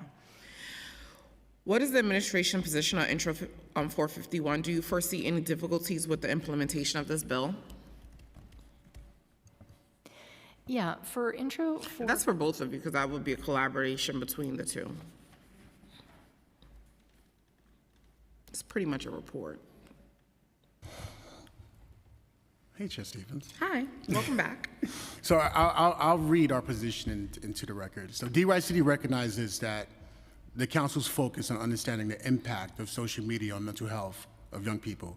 It's a critical and evolving issue, and one that providers and staff encounter regularly in their work with youth across the city. We share the goal of ensuring that young people are supported in navigating digital spaces in ways that promote well-being and reduce harm. At the same time, the scope of this legislation requires a level of public health research, longitudinal data collection, and clinical analysis that extends beyond DYCD's current operational structure and capacity. That's why you don't know what DOHMH. The type of study and vision, including population-level analysis of mental health impacts, identification of harmful usage patterns, and the development of the age and time use recommendations, would require specialized research design, large-scale data collection, and sustained analytical infrastructure. You done? Oh, okay. I'll end with you this. go. I already know what y'all about to You're say. right. We are well positioned to contribute to our role as a youth development agency including integrating digital literacy, mental health supports, and conflict navigation strategies into programming, and providing on-the-ground insights from providers and participants. We welcome continued discussions with the council and other partners to further explore this issue and help shape the approach. So just say yes, support my legislation. Thank you. That's what I heard. No, but I understand that obviously would be challenges, but that's why it wasn't DYCD only. It was like, how do you guys work together to kind of do this? Because DYCD does have access to kids and young people in programs, and you guys have access to the population, RHY young people and all those things that DOHMH typically doesn't have access to, right? We gotta throw ACS in there too, because you know, all y'all gonna, I'm gonna add them to the bill. That's my modification, adding them to the bill. Because those are the folks that really need to be thinking about this work and how do we protect those young people. So I love that you guys support my bill. I appreciate it, and then we're gonna continue to work together. And I guess DOHMH, oh, you had something else you Oh, want? no, Chair, I think what you're hearing from our position is that we want to make sure we get this right, and as you do too. Yeah. And I think it takes further discussion to figure out what that right approach is. Absolutely. So we would really love to have some further discussion with the council about what we are currently doing in terms of our surveillance and data collection activities, and just to work with you on legislation to ensure that what is legislated is actionable and it's rooted in the science that we're aware of. So we look forward to having more conversations with you about the bill. Amazing. So you guys love it too. Sounds great. And we're gonna add ACS in there too. It's gonna be great. We're gonna have a big old party. Oh, maybe we should add DOE. All the people, everyone coming to the table so we can talk about it and come up with a real strategy and plan. So intro 660 will require DYCD in coordination with the Mayor's Office for Neighborhood Safety and Office of Preventing Gun Violence to conduct a study on verbal and physical altercations among young people who are 24 years or younger who receive services from DYCD. Do city agencies and officers currently monitor social media to identify threats or flag potential altercations or disruptions that may arise? I'm sorry, Chair Stevens. The last part of that question is you're asking, do you guys currently monitor social media accounts? We do not, as an agency. We do not. Yeah, you do not, but NYPD does. I am on your account. Well, thank you. What type of gun violence indicators does the city currently measure, or do you guys measure? Because I know you guys have ONS under you. How do you measure? So we have ONS, and we have indicators that measures the work that's being done on the ground. So whether it's mediations, de-escalations, the canvassing, of course, we have indicators that measure that. I would hesitate to go too deep into the practices because I never want anyone to misinterpret whether there's surveillance happening. Like in many cases, there are meaningful relationships between the young adults and the mentoring staff that they're connected to, and I never want that to get misinterpreted. So like on specificity around like social media, I would love to have offline conversations around that. Yes, you should definitely have those offline conversations with the Deputy Speaker, Natasha Williams, so I will let her know to reach out. What specific details do you foresee with the implementation or enforcement of this bill? So as the bill is written, it will require case-level documentation and analysis of altercations and their underlying causes. This would require significant enhancements to our existing systems, which include DYCD Connect, and uprolls of a technology boost in approximately $5 million on how to do this. Honestly, what we believe that through provider-informed insights, it could be leveraged to identify trends and risk factors at a systems level. An approach that emphasizes prevention, aggregated data, and strengthening youth supports to help inform how we best address this issue while avoiding the need for this sort of interesting case-by-case surveillance or investigation of what young people are doing. I think it, and just as you noticed, like rooted in youth development, it could cross a line and lose the trust Yeah, of young people it and could participants. definitely cause a rift in trust in those relationships that young people have. But overall, we are interested in continuing that discussion with the council. Chair Kaban, you have questions? Go ahead. I have a lot of questions on 660. Okay, all right. I have a lot of questions on 660. I'm going to be real. I have some serious concerns with the bill. I think just to put the concerns in perspective, there was the 2024 report that DYCD funds well over 1,000 CBOs serving over 400,000 youth. And I mean, we're talking about after school, summer jobs, literacy, immigrant services, support for runaway and homeless youth. And so my concern is just about, are we creating a mass surveillance database and using these programs to do that? And then just to also put into context for my questions, it's not just DYCD programs that this is going to affect, is my understanding. It's also reporting and surveilling requirements puts it on the Office of Neighborhood Safety, which combines the efforts of the Mayor's Action Plan for Neighborhood Safety, otherwise known as MAP, the Office to Prevent Gun Violence, OPGV, and the programs that span our city. So do you know how many programs receive ONS funding and how many young people are served by those programs? Because I just want to get, before I start asking the questions, I want to get a better sense of how many people this could touch. We have a sense of how many under the DYCD umbrella, but not so much about those other areas. And I mean, I don't know if you have access to that information. Yeah, we do. So as Okay, you know, great, ONS has been great. part of Even better. DYCD for the past few Great. years, and recently announced that they will be joining the Office of Community Safety. Got it. And we're working on that transition and what that means. Of course, DYCD, we have over 1,000 programs that young people are engaged in. With ONS, let's say a couple hundred programs that Okay. and opportunities that young people are engaged in. We share, Chair Caban, the same sentiments around ensuring that there's no disruption in the trust amongst young people and the adults that are working with them, mentoring them, supporting them, and getting them on positive tracks. We believe with this bill that a more top-level aggregated approach with best practices can be implemented, not that sort of case-by-case investigative approach that feels like the bill is indicating. Also, what would this cost? $5 million? About, Okay, yeah, but roughly $5 million on this as well. And does that include, like, does that include sort of the setups for it, or does the infrastructure already exist? Are there things that have to be added that the city already isn't utilizing? So that would include enhancing our current system, our current infrastructure, and then the additional staffing, analysis, and consulting time that may be needed for this. Again, not a bill or approach that we are in agreement with.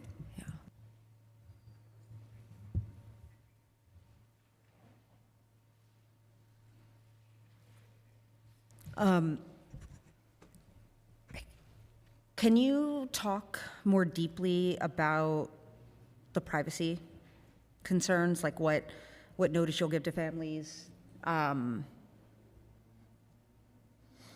Yeah. What happens if they don't consent? Like, do you anticipate losing people in programming if they don't consent to this?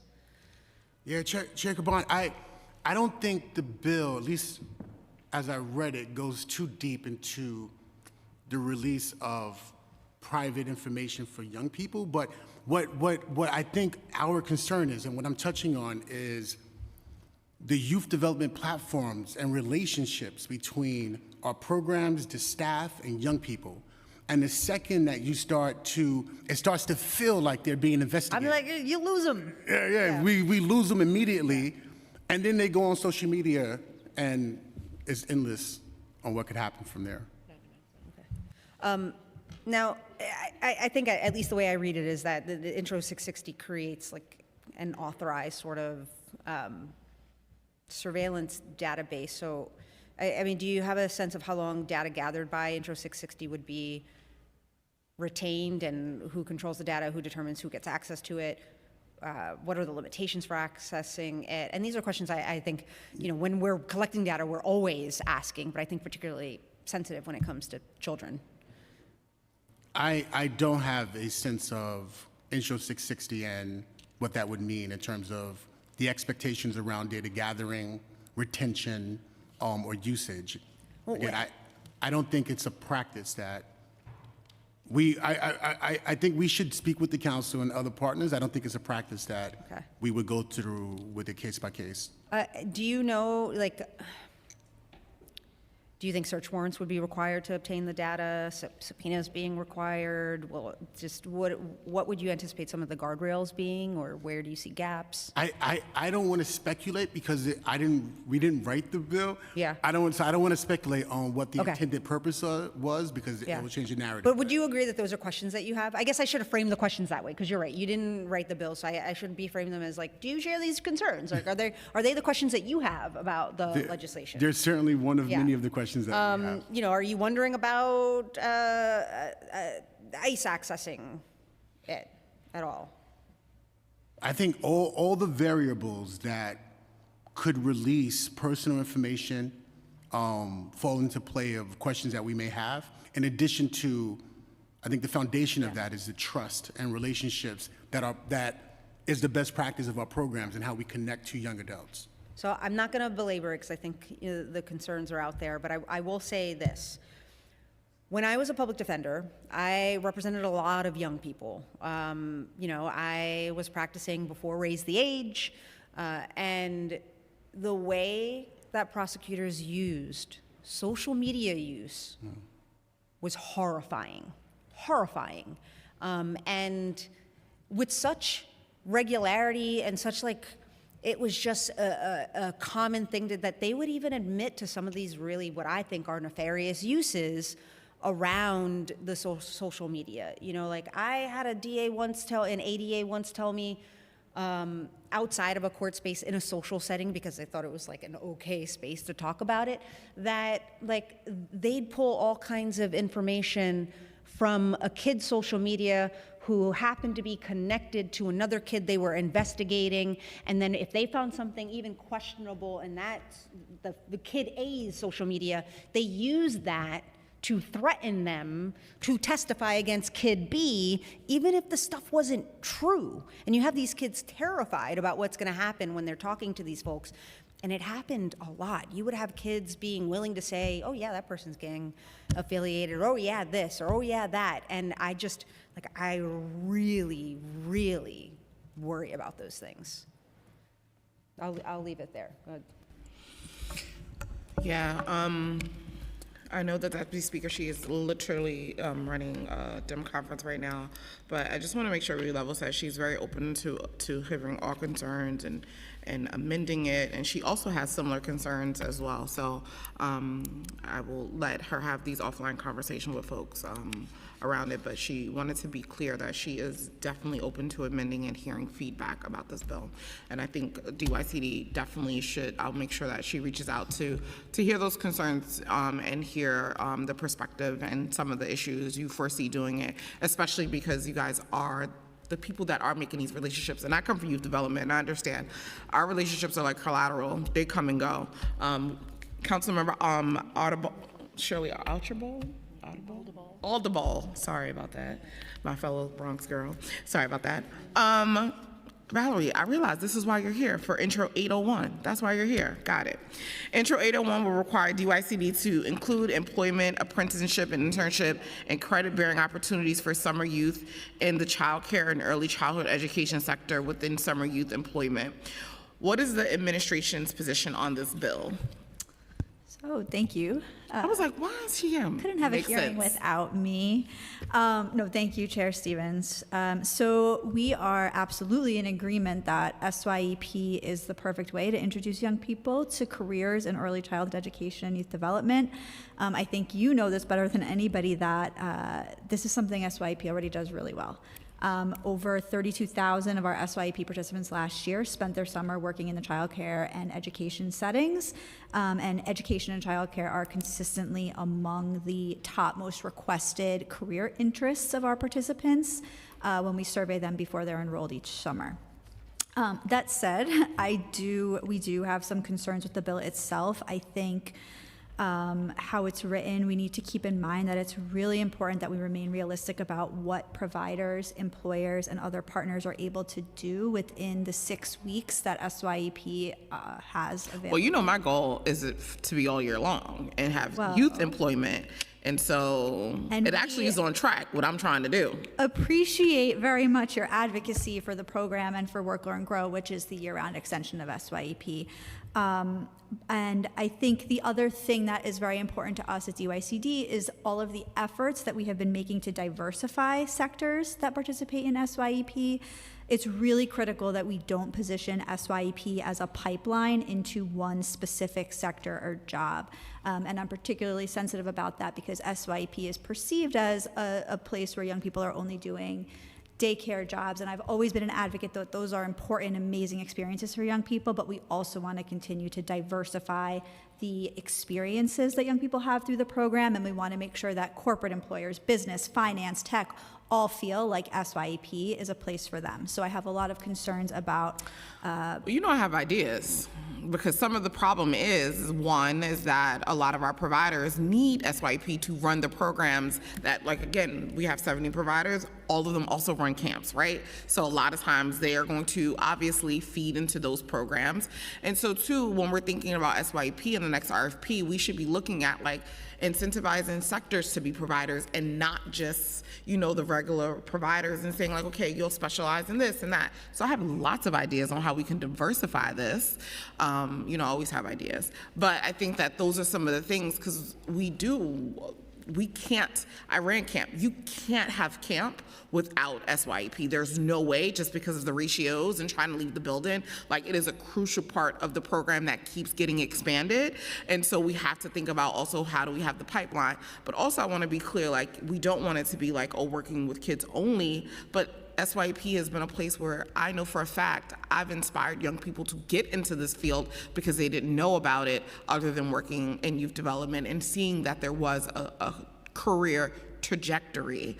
And also in this field right now, just working in nonprofit general, so it exposes them. So I have lots of ideas. I am open to all of your feedback, but we should definitely talk more about this bill because this is definitely something I want to see get passed and want to push for, but I want to make sure that we are being realistic because, again, 6 weeks isn't a long enough time, but again, that's not my goal. My goal is youth employment all year long because it is that important. And because we see such a high rise in unemployment in youth right now, this is, again, something as a government we should be reacting to. The youth unemployment rate is over 21% for young people, and for Black youth, it's 26%. So it's clearly an issue, and so we have to make sure that we're addressing it. So I'm happy to hear that you're here to support it, and let's also just continue to have conversations and hear about the amendments.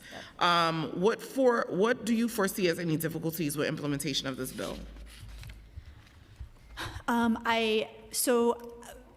A few things. I definitely think the timeline is a concern. Depending on, again, I think we should talk more about what the actual intent and vision of the bill is.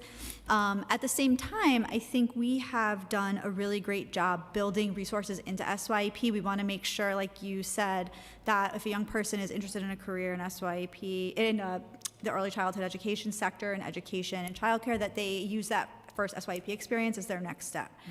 So we've done a ton in Work, Learn, and Grow to make sure that as young people move through this vision of a year-long program, they have access to CUNY courses, to credits, and to other opportunities where they are able to actually build upon what they did in SYEP. But that has been possible because of the length of time that Work, Learn, and Grow allows, the amount of engagement that the young people have, the time and the resources that it takes to do the work of getting young people placed in CUNY courses, in jobs that are relevant to the CUNY courses.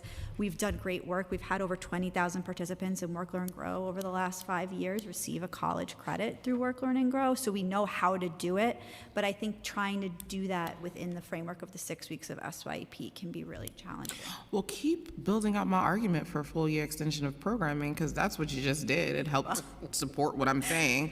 And again, Work, Learn, Grow has its limitations. conversations because it's not for everyone, right? And so that's probably my biggest issue. I love Work, Learn, Grow. I think it's a great program. I actually have Work, Learn, Grow folks who are in my office, but it's one of those things where we have seen what that looks like to have a full year program and what actually could be done with that. And so I understand the challenges, but like we'll continue to have these conversations offline, but you actually just was helping build out my argument for full year programming. You know, we really appreciate you advocating for these programs because we also think that they are really, really important for young people. Absolutely. Do you have any questions?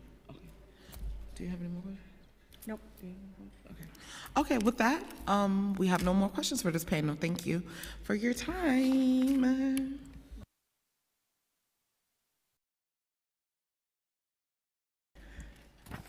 I now open the hearing for public testimony. I remind members of the public that this is a formal government proceeding and that decorum shall always be observed. As such, members of the public shall remain silent at all times. The witness table is reserved for people who wish to testify. No video recordings or photography is allowed from the witness table. Furthermore, members of the public may not present audio or video recordings as testimony, but they may submit transcripts of such recordings to the Sergeant of Arms for inclusion in the hearing record. If you wish to speak today at today's hearing, please fill out an appearance card with the Sergeant of Arms and wait to be recognized. When recognized, you have 2 minutes to speak on today's hearing topic, the effects of social media and screen time on youth mental health.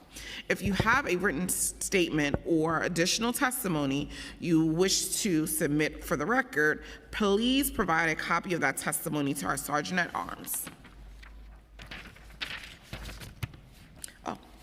I will now call our first panel. I did all that turn in to just say I'm calling the first panel. Ariana Cruz, what is Adrian? I don't know what's going on. Adrian Cruz, Matthew Broadwith, Tila Kamaran, and if I mess up your name, please correct it when you start your testimony.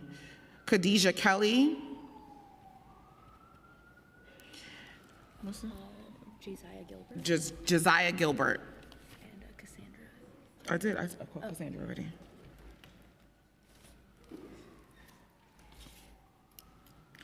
You may begin whenever you guys.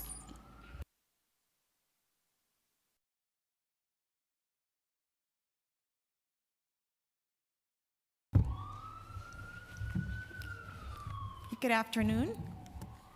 Hi, my name is Adria Cruz, Deputy Director of Health Programs and Integration at Children's Aid. Thank you for the opportunity to testify on the effects of social media and screen time on youth mental health. Across our programs, we see a steady increase in youth with anxiety, depression, and attention-related challenges. While multiple factors contribute, youth themselves, along with families and frontline staff, consistently point to constant connectivity and unstructured device use as a significant concern. We've noticed impacts on sleep, focus, and peer conflicts that start online and spill into school and community settings. We strongly support continued investment in mental health services. Simultaneously, we must also invest upstream in prevention by addressing contributing factors before they escalate into clinical needs. This includes increasing awareness among youth and caregivers and investing in youth development programs that promote real-world connection. As a provider of 19 after-school programs, we see the value of safe, engaging alternatives to social media. In light of recent Compass Awards, which resulted in many community-based providers losing after-school contracts, we urge the city to reaffirm and provide transparency on its commitment to expanding after-school. We also support reasonable guardrails on device use during the school day and in after-school and summer programming, as harmful technology use extends beyond social media.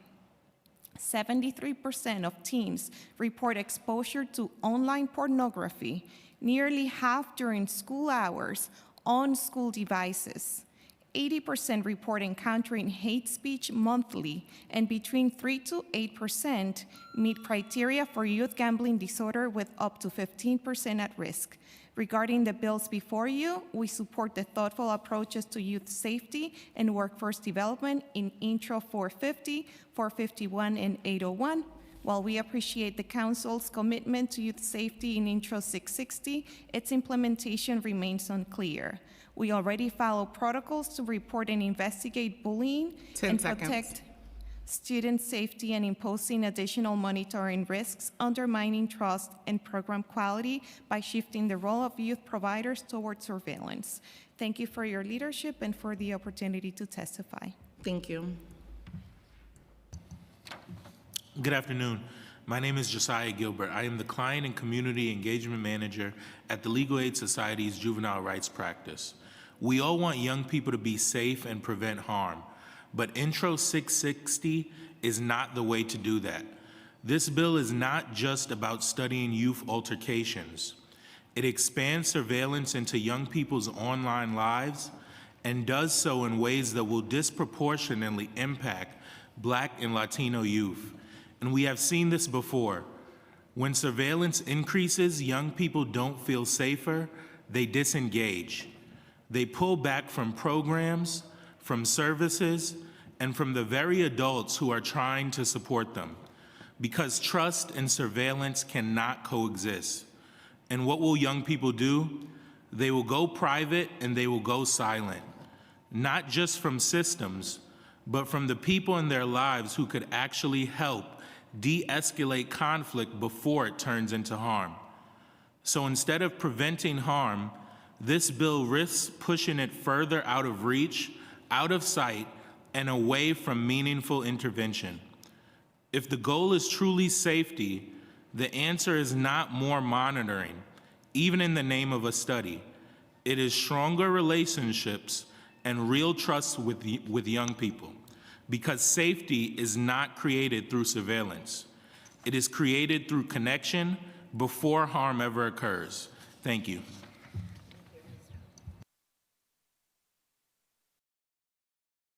Hi, good afternoon. My name is Talia Kamran, and I'm an attorney with Brooklyn Defender Services. And we appreciate the Council's attention to issues that impact the mental health and well-being of New Yorkers. But at the same time, we're concerned that strategies like social media monitoring and reporting will result in increased contact with the criminal legal system and ultimately disrupt the lives of young people.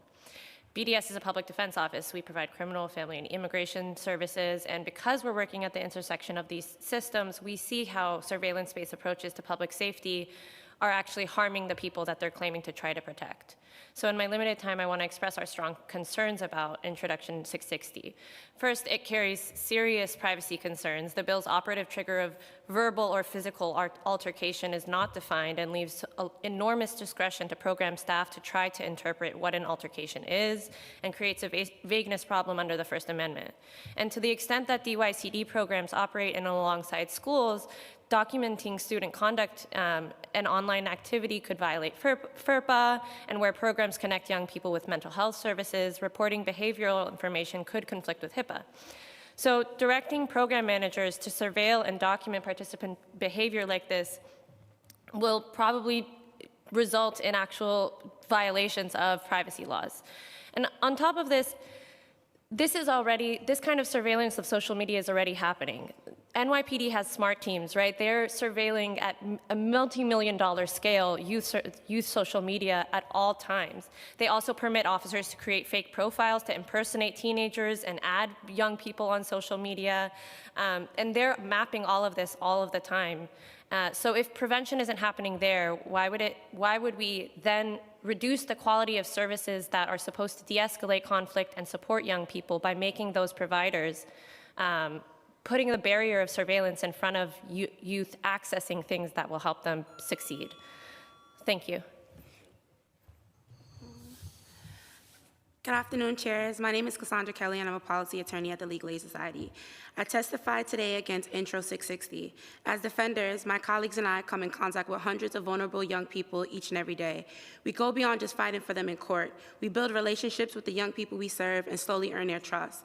We learn about their interests and the community supports that not only keep them safe, but help them flourish. Based on their needs, we work hard to connect them with programs that create safe spaces and support them. The programs that have the greatest impact on our youth are often funded by DYCD. Intro 660 is a direct attack on the Black and brown youth we represent. It destroys DYCD-funded safe spaces that providers fought hard to create. Social media squabbles turning into some sort of in-person altercation is a universal problem. We are living in a world where wars are declared on social media. The power and impact of social media is felt across all ages, races, and social classes. While we can appreciate wanting to protect our youth from the negative impact of social media, Intro 660 is very far from the answer. It is racist in application as it targets the mostly Black and brown youth that benefit from programs funded by DYCD, calls for their over-surveillance, and destroys their safe havens. It is very disappointing that once again, this city is looking to target, label, and sever our youth instead of providing the actual support and safe spaces they need. I would be remiss if I didn't highlight how far-reaching this bill is. It calls for our children to be targeted, investigated, and surveilled at after-school programs, youth shelters, sports programs, during summer youth employment, at crisis management systems, and so much more. Intro 660 applies to all DYCD providers. This could include our fourth graders getting into a verbal dispute in an after-school program. Today, I urge you to stand up for our youth and oppose Intro 660.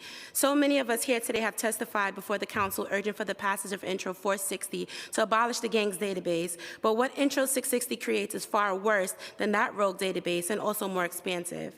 Intro 660 just 2 seconds.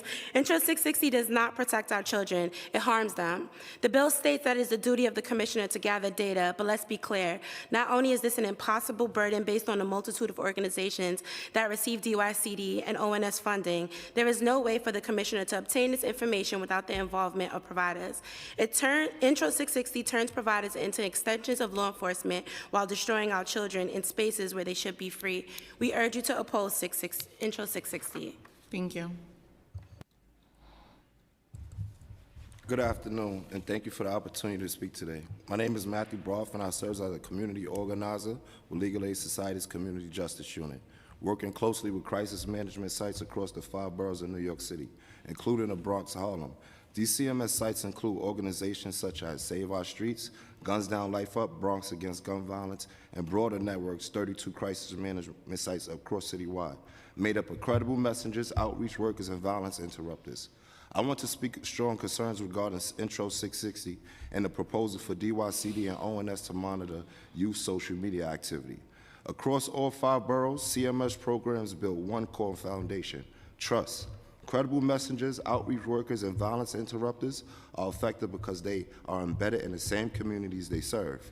They are people who have lived experience, who understand the realities on ground, and who could step into conflict before escalating violence. Young people engage with CMS not because they feel monitored, because they feel heard, supported, and respected. That trust allow outreach workers, violence interrupters to mediate disputes, prevent retaliation, connect young people with real resources at critical moments. My concerns is that introducing social media monitor into this work risks undermining that foundation. Historically, violence prevention through CMS has never relied on monitoring social media, especially youth. That space has largely been associated with law enforcement surveillance, including NYPD monitoring social media, in some cases, digital communication investigations. Bringing CMS into the monitoring role risks blurring the line between support and surveillance. It could show shifts how young people perceive credible messengers, outreach workers, and violence interrupters. From trusted community-based support extensions of enforcement. Once that trust is weakened, it becomes significantly harder to reach young people in the moment. We also share the same goals, reducing violence and protecting young lives, but the most effective CMS work is relationship-based, not surveillance-based. If we want to strengthen outcomes across the city, we should invest in credible messengers, outreach workers, violence interrupters, not introduce systems that may unintentionally weaken the trust and makes this work successful. Thank you so much for your consideration and your time. Thank you. No, just thank you very much for your testimony, and I obviously share a lot of the concerns that you have brought here today. No, and you have a question? Yeah, same, and look forward to the continuous conversations. And again, I think for me specifically here in Dark Place, where we want to hear concerns and want to hear these things so that they could be addressed. So thank you. So in addition to talking to me, please make sure you reach out to the bill sponsor as well, so she can hear those concerns as well. Thank you. Thank you. Next panel, Cherokee Dickens, Dora Rakin, Karen Rogel, Melissa Hunt, and Paula Migas.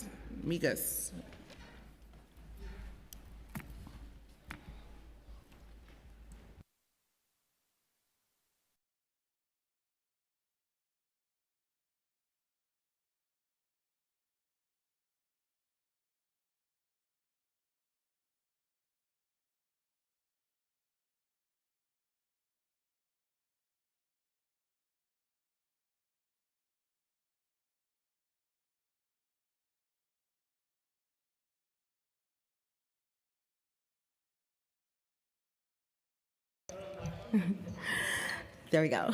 Peace, blessings, and community. Good afternoon, Chair and members of the Council. My name is Cherokee. I'm the Executive Director of We the People, For the People, By the People, alongside with House of Skills Barbershop and Lucian Dojo. We created the Spread Love, a youth-led intergenerational anti-bullying initiative rooted in restorative justice and healing. We are here to talk about mental health and substance abuse, but we cannot have that conversation without addressing a root cause: bullying. Bullying is often dismissed as kids being kids, but for many young people, it is their first experience with trauma. In New York City, nearly 1 in 3 middle school students report being bullied. Those youth are significantly more likely to experience anxiety, depression, and turn to substance abuse. This is not a coincidence. It's a pipeline. Bullying leads to isolation. Isolation leads to untreated mental health challenges, and too often that leads to substance abuse. Through Spread Love, we work with elementary school youth across Brooklyn, creating safe spaces where they can express themselves, build confidence, and resolve conflict without harm. We focus on prevention, not crisis response, and that brings me to Intro 660. While we understand its intent, we do not support this bill as written. Focusing on monitoring young people rather than addressing root causes risks damaging trust and increasing isolation. Instead, we urge the Council to invest in community-based solutions, funding trusted organizations, expanding restorative justice, and supporting youth-led prevention programs. Because we already know where the problem begins. The question is, what are we willing to do to invest in this work? If we wait until harm is documented, we are already too late. We must start earlier. We must start with our children. Thank you. Thank you. I left my glasses at home. Ooh.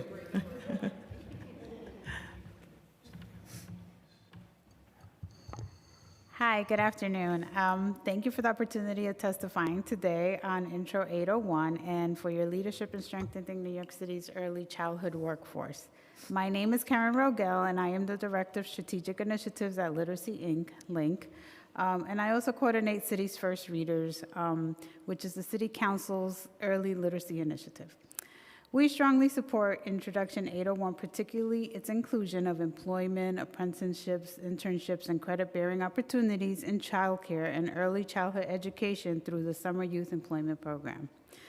But I want to be clear that training in early literacy must be a central component of these opportunities, not an afterthought. This is a child's first step on their educational journey. What happens in the first 5 years of a life lays the foundation for everything that follows. Decades of research show that early literacy development, beginning at birth, is one of the strongest predictors of later academic success. Early literacy is not just about books or learning letters. It is about language-rich interactions, responsive caregiving, and the back-and-forth engagement that builds brain architecture. These are skills that can be and must be taught to adults working with young children. As Introduction 801 creates new entry points into the early childhood workforce, it also creates powerful opportunity to ensure that every new provider understands how to support early language and literacy development from day one. Without that training, we risk expanding access to care without expanding quality. We encourage the council to ensure that these apprenticeships and internship experiences include structure, evidence-based training in early literacy and child development. Participants should leave not only with work experience, but with practical tools, how to engage children in conversation, how to support vocabulary growth, how to create nurturing and language-rich environments. This is especially important because many of the SYEP participants will come from the very communities where children face the greatest barriers to reading success. By equipping these young people with early literacy knowledge, we are not only building a workforce, we are building community capacity. Thank you very much. Thank you to our chairs and the committee for giving me the opportunity to speak. My name is Melissa Hunt. I'm a licensed social worker and the social worker manager at I Have a Dream Foundation. I Have a Dream builds cohorts of dreamer scholars from under-resourced communities and provide a holistic continuum of after-school and summer programming and services for young people from kindergarten all the way through college with guaranteed post-secondary scholarship support. We currently operate 2 program sites in New York City, serving 220 Dreamer scholars ages 5 to 23. Each of our young person's journey stretches over more than a decade of wrap-around programming from kindergarten through their first child. At the I Have a Dream Foundation, we run a digital citizenship class that specially helps our young scholars navigate online spaces safely, keep information private online, and understand the role of social media in friendships. This program is reinforced by weekly anti-bullying group sessions within our social emotional support framework, part of our Overcoming Obstacles curriculum rooted in the evidence-based approach utilizing our CASTLE Collaborative for Academic, Social, and Emotional Learning, which we adapt as our scholars progress through grade levels to ensure age-appropriate guidance. They learn the importance of being a good friend, empathy, and how to report bullying and standing up for what's right, all of which are rooted in CASTLE's 5 competencies of self-awareness, social awareness, relationship skills, responsible decision-making, and self-management.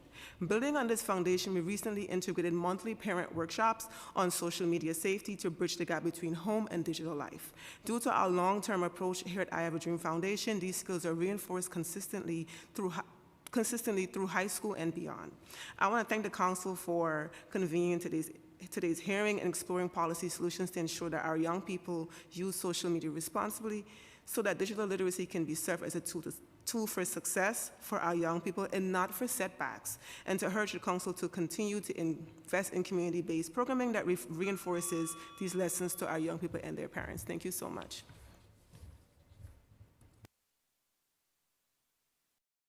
Yeah, that's right. Good afternoon, Chair Stevens and the members of this committee. My name is Paula Magnus. I'm the president of Northside Center for Child Development, founded in Harlem. We serve over 5,500 children and their families through therapeutic education programs and Head Start programs across Harlem, the Bronx, and Brooklyn. We have clinicians in 23 public middle and high schools, and we have over 80 years of experience in children mental health clinics and how it intersects with education in the minority community. So our clinicians and teachers are on the front lines of the crisis. They see children who cannot read a face or resolve a conflict because screens have replaced real-world practice. They see 4th and 5th graders with explicit content on their phones, and they see something particularly alarming. When phones are taken away, the children become severely dysregulated. This is not a bad mood, this is withdrawal. These platforms, as you've heard with all the facts and figures, is engineered to be addictive, and that engineering keeps improving every year. Each generation is harder to put down that instrument. Jonathan Hurt's study, it showed how it increases anxiety and depression beginning from 12. And as you can see from experienced individuals in the field, they confirm it. So pass Intro 450 and Intro 451. Invest in the mental health services children already need. The legislation before you is the beginning of a serious response, and these children deserve nothing less. Thank you. Thank you. Do you have any questions? Thank you. No questions for this panel. Thank you for your time.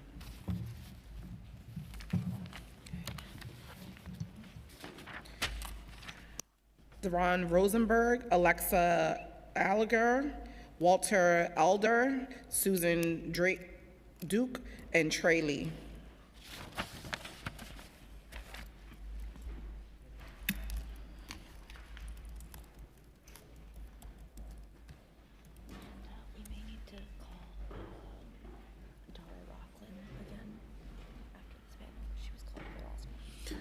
Is Dara Rockland here? Oh, you can come to this panel.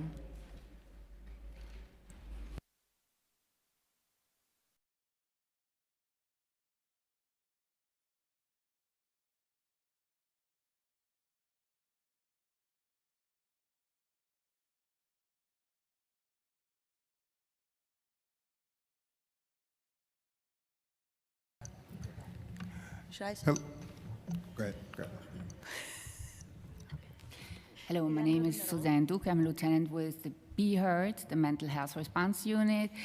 And EMTs in the service are all often very young. They're in their 20s. It's often the first job they have. But back to the behavioral health, behavioral addictions, like social media. What helps is therapeutic alliance, honest conversations to meet the young people where they're at. Mental health support readiness is not always guaranteed. This is an impasse we face as mental health providers. We at BHERT are able to work in a team. We work so well because we let the client decide who to connect with, the clinician, the EMT, or collaterals, maybe the school safety officer, the para, or the teacher. And trust is only built one model at a time. You have to be authentic, consistent, non-judgmental, useful, and transparent. Young people often have a low mental health literacy for care navigation, so there is a need for prevention initiatives and mental health advocacy. There's high comorbidity rates without integration, and which brings the need for a complex care system, such as no wrong door places, where you go in not really knowing what services you need, but getting the services you need through somebody who manages that for you. Follow-ups are important after crisis care or hospitalizations to support, understand, and equip with, coping and so on. So it would be nice if all our New York City EMTs would have that. A preventive care, clinicians as peers in teams, complex care system, and follow-ups. Thank you.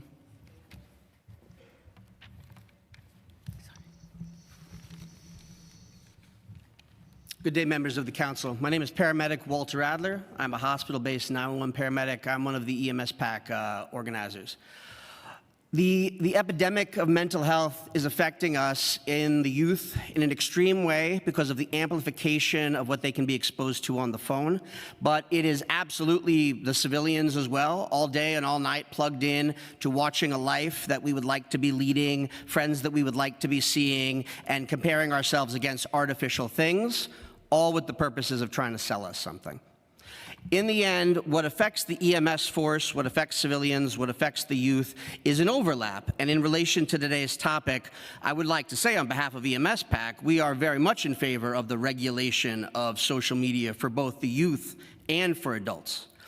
Where the youth and where civilians depart from my specific workforce is this, that when the doom scrolling stops, of the tragic and wonderful and beautiful and dark things that we are connected to through these phones, my workforce has to then put down the phone and drive like crazy across the city to mop up the effects of the mental health. And so we see it as interconnected. Whether my workforce, whether any other workforce, whether youth in particular are affected by the virus of social media being rampant in our society, I think that is almost beyond debate. But what I bring as a specific message to the council on behalf of my organization is, one, the youth are very vulnerable because for the first time in our human history, these devices are letting them be plugged in 24/7. Adult civilian employees of all trades are vulnerable because this is the main way we can have a life on top of the grueling way we work 60, 70 hours to survive in our city. And as an EMS workforce, when I drop the phone and have to drive through traffic to try to bring someone back from the dead, or one of my colleagues to deliver a baby, or someone to go to a youth who is losing their mind because of what they are seeing on the phone, we say all of this needs our attention. We encourage the council to support the mental health needs of all New Yorkers and to limit what social media can do as a nothing less than an unregulated virus rampant in our society. Good evening, council members. My name is Troy, and I listened to the first panel speak for an hour about the statistics they put together, the stats and everything. I can tell you what I've seen firsthand. I have 25 athletes on my team. I have 7 that have mental health issues. I have 4 that are cutting. I have 3 who have thought about suicide. I have 1 in February who actually attempted suicide. This is more than a pandemic. There is no recourse for them. I'm sitting in a school as coaches, we're trying to find a recourse. We have none. You're in the middle, either you tell the school what's going on and lose the confidence of your athlete. As I talk to the parents and they say they don't want the school to know. So now you sit right in the middle. We've been trying to find different organizations that can help them and we haven't been able to. I find last week, one of my kids was cutting from their wrist all the way up to their elbow. I don't think people understand what's going on at this point. I believe that the first panel that was up here talking is completely not on ball of what's happening. They're moving at such a slow pace and a slow percentage that they're working with. I'm not the only coach in the city that's having this problem. And I'm talking about a very small window. As a New York City paramedic, I 6 weeks ago responded to a house, an 11-year-old having an anxiety attack. The 11-year-old was on anxiety medication. The mother was concerned that since she spoke Spanish, the pediatrician wasn't really listening to her. When I asked them, what's the follow-up steps as far as counseling and seeing, there's none. All that happened was the pediatrician threw this 11-year-old on medication. This is crazy. And I find that first panel that was sitting up here is very much behind the 8 ball. They are not where they need to be. Every high school in New York City is probably having this problem. All I look for is maybe if they set up a desk in a high school, give these kids a pamphlet where they can call. They don't want to go into the counselor's office in the school because they're afraid of people seeing them, walk in or walk out. And that's the answers that my kids are telling me. We need some kind of help, and we're not getting it. Thank you.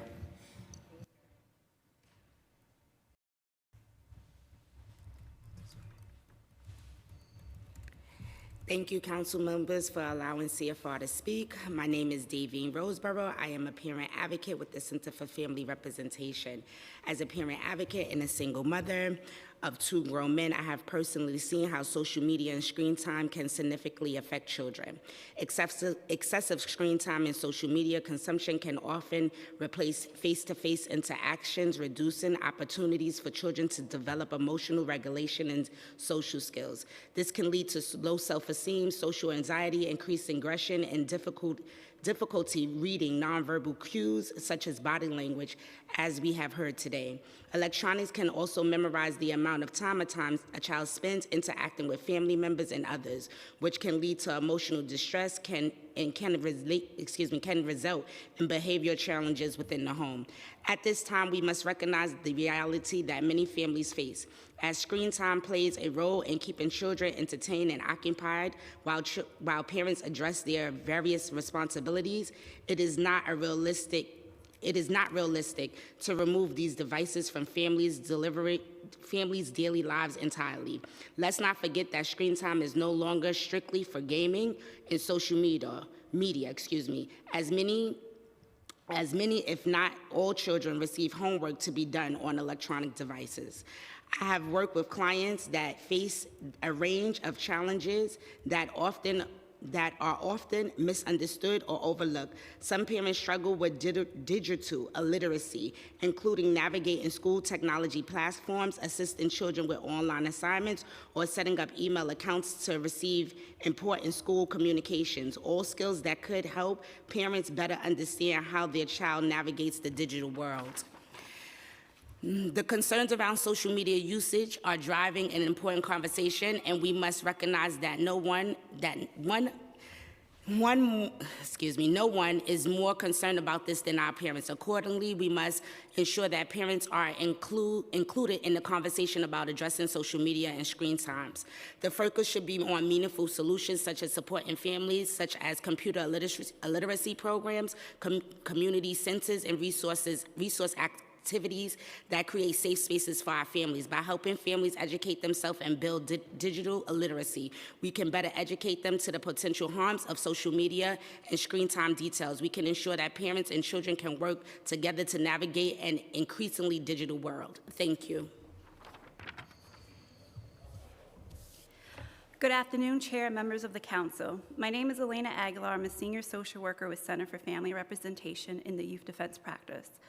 We work with young people whose lives are shaped not only by their neighborhoods, but by what happens on their screens. Social media is not inherently harmful. At its best, it fosters connection and community, especially for young people who feel unseen. But for many adolescents we serve, it amplifies risk. Conflict no longer ends at school, threats spread online, fights are shared, and tensions follow youth home with no off switch, fueling anxiety and hypervigilance. Online disputes increasingly spill into the real-world harm, and dangerous trends such as subway surfing are performed for views. For adolescents, the pool of visibility can outweigh their ability to assess danger, sometimes with fatal consequences. Adolescence is a critical stage of development where emotional and reward systems are highly active, while impulse control is still maturing. Social media intensifies that imbalance, reinforcing impulse behavior and heightening emotional reactivity, especially for youth impacted by trauma. We see the results every day: rising anxiety, escalating conflict, physical harm, and deeper involvement in the legal systems. Social media is not the sole cause, but it is a powerful accelerator of the risk and the inequities that surround them. So what do young people need? While we understand the instinct and desire to better understand the issue and gather more information, increased reporting and surveillance is not the solution. What young people need the most are constructive, engaging, and sustainable alternatives to social media, as well as mental health support to address social media's impact on their lives. This requires investment in culturally competent mental health care, community-based programs, well-funded schools, and safe spaces, both online and offline. While well-meaning, Intro 660 takes a punitive surveillance-focused approach that risks doing more harm than good. Expanding reporting and monitoring of young people's online activity would only increase this proportionate surveillance without addressing the root cause of the conflict. It will likely have a cooling effect, discouraging youth from seeking help or expressing themselves openly. Rather than emphasizing surveillance, reporting, and monitoring that has long disproportionately affected youth, policy solutions should focus on investment in prevention, support, and opportunity. Because right now, the systems meant to protect them aren't keeping pace with the world they're growing up in, and our young people are paying the price. Good afternoon, Chair and members. My name is Dana Racklin, and I'm the co-founder of We Build the Block. For something to be called good, it must cause good. Intro 660 will cause very predictable outcomes, none of which are good. Those outcomes are all the same issues that the legislation is supposedly solving for. We heard social media causes depression, anxiety, addiction, and sleep deprivation. Those are all the same symptoms exhibited by youth being gang policed. Yet Intro 660 aims to systemically expand gang policing policies within the same organizations trying to stop it. As this esteemed body knows, the highest risk youth in this city are already being surveilled and monitored. This leads me to believe that Intro 660 is an admission by this body that the NYPD, who touts its online and tech advancements and have entire units within the Real-Time Crime Center dedicated to monitoring social media activity, is wholly ineffective in nurturing safe communities and stopping dangerous behaviors. We also know that the NYPD has an abundance of what is being asked for by providers to share for their study. Is this an admission that the NYPD does not share meaningful and timely information and data with the other parts of government that can allow our city to develop safety strategies that actually work? If a city agency is unwilling to share data in service to safety, that raises questions about priorities and accountability that truly deserves this body's attention. Perhaps it is more politically expedient or politically safer to put youth providers who are already underpaid, unprotected, and overworked in a surveillance posture with their participants, undermining their approach, integrity, and relationships, rather than address real deficits in government that lead to safety and stability. I hear the concerns raised about social media, including how it is used by both governments and private companies. Those concerns are valid. But with Intro 660, we must be clear. Are we trying to regulate platforms and markets, or are we expanding surveillance of young people and exacerbating the symptoms of social media by compounding anxiety and depression with surveillance by young people they trust and rely on? Because those are not the same thing. Today it was said young people have unlimited access to social media. That is true. But it is equally true that many young people, especially served by DYCD providers, lack the access to stable housing, high-quality schools, healthcare, mental health support, nutritious and affordable food, employment, and meaningful pro-social activities. If we are serious about youth safety, those are the conditions we must address and are within our power to address. I urge this body to consider the consequences of delaying the abolishment of the gang database while simultaneously building a new one. Safety is not created through surveillance. It is built through stability, trust, and investment. Thank you. Thank you to this panel. And I just want to say a quick thank you in particular to the first responders on the panel. Thank you for your work. And your perspective, which was different. Thank you so much.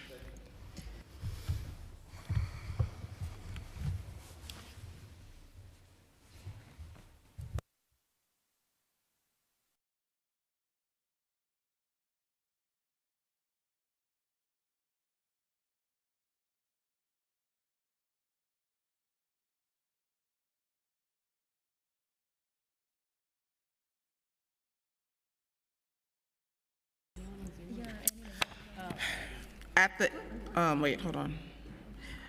That concludes the in-person portion of the public testimony. We now will move to remote testimony. If you're testifying remotely, please listen for your name to be called. Once your name is called, a member of our staff will unmute you. You may then start your testimony once the sergeant at arms sets the clock and cues you to begin.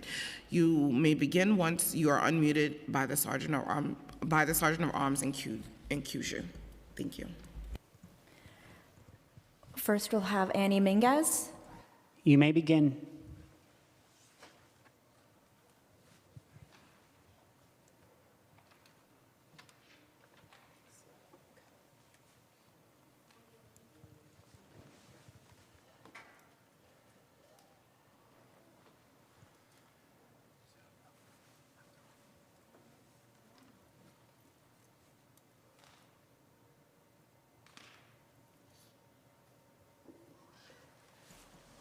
I repeat, we're calling Annie Minguez. You may begin.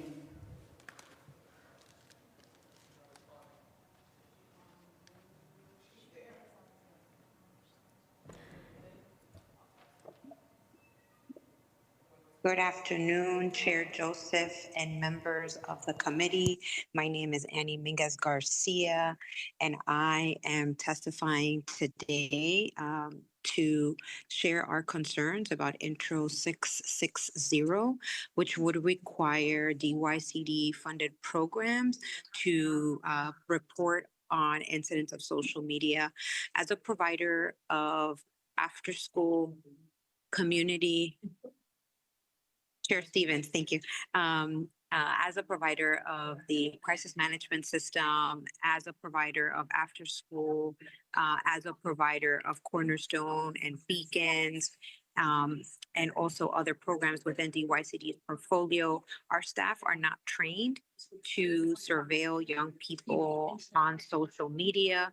This would require us to build out additional staff to do this, but we would have major concerns to be able to do this and to be reporting on it, because our job is to ensure that young people are in a safe, encouraging environment and that we build relationships with them.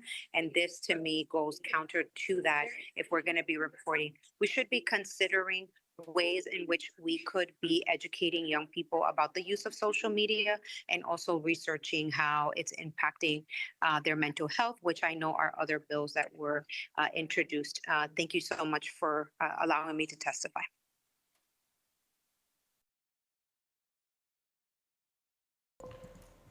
Next, we'll be calling Sitan Sacco. You may begin.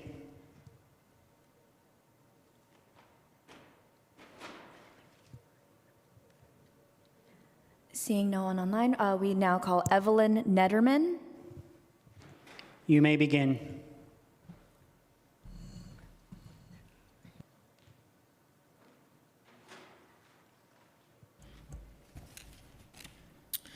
The following witness has already signed up to testify remotely. If anyone else online is here, please raise your hand. Use the hand raise function. Okay, great. If there's anyone present in the room who has not had the opportunity to testify but wish to do so, please raise your hand. Seeing no one else who wishes to testify, this hearing is now adjourned. Thank you. And just like that.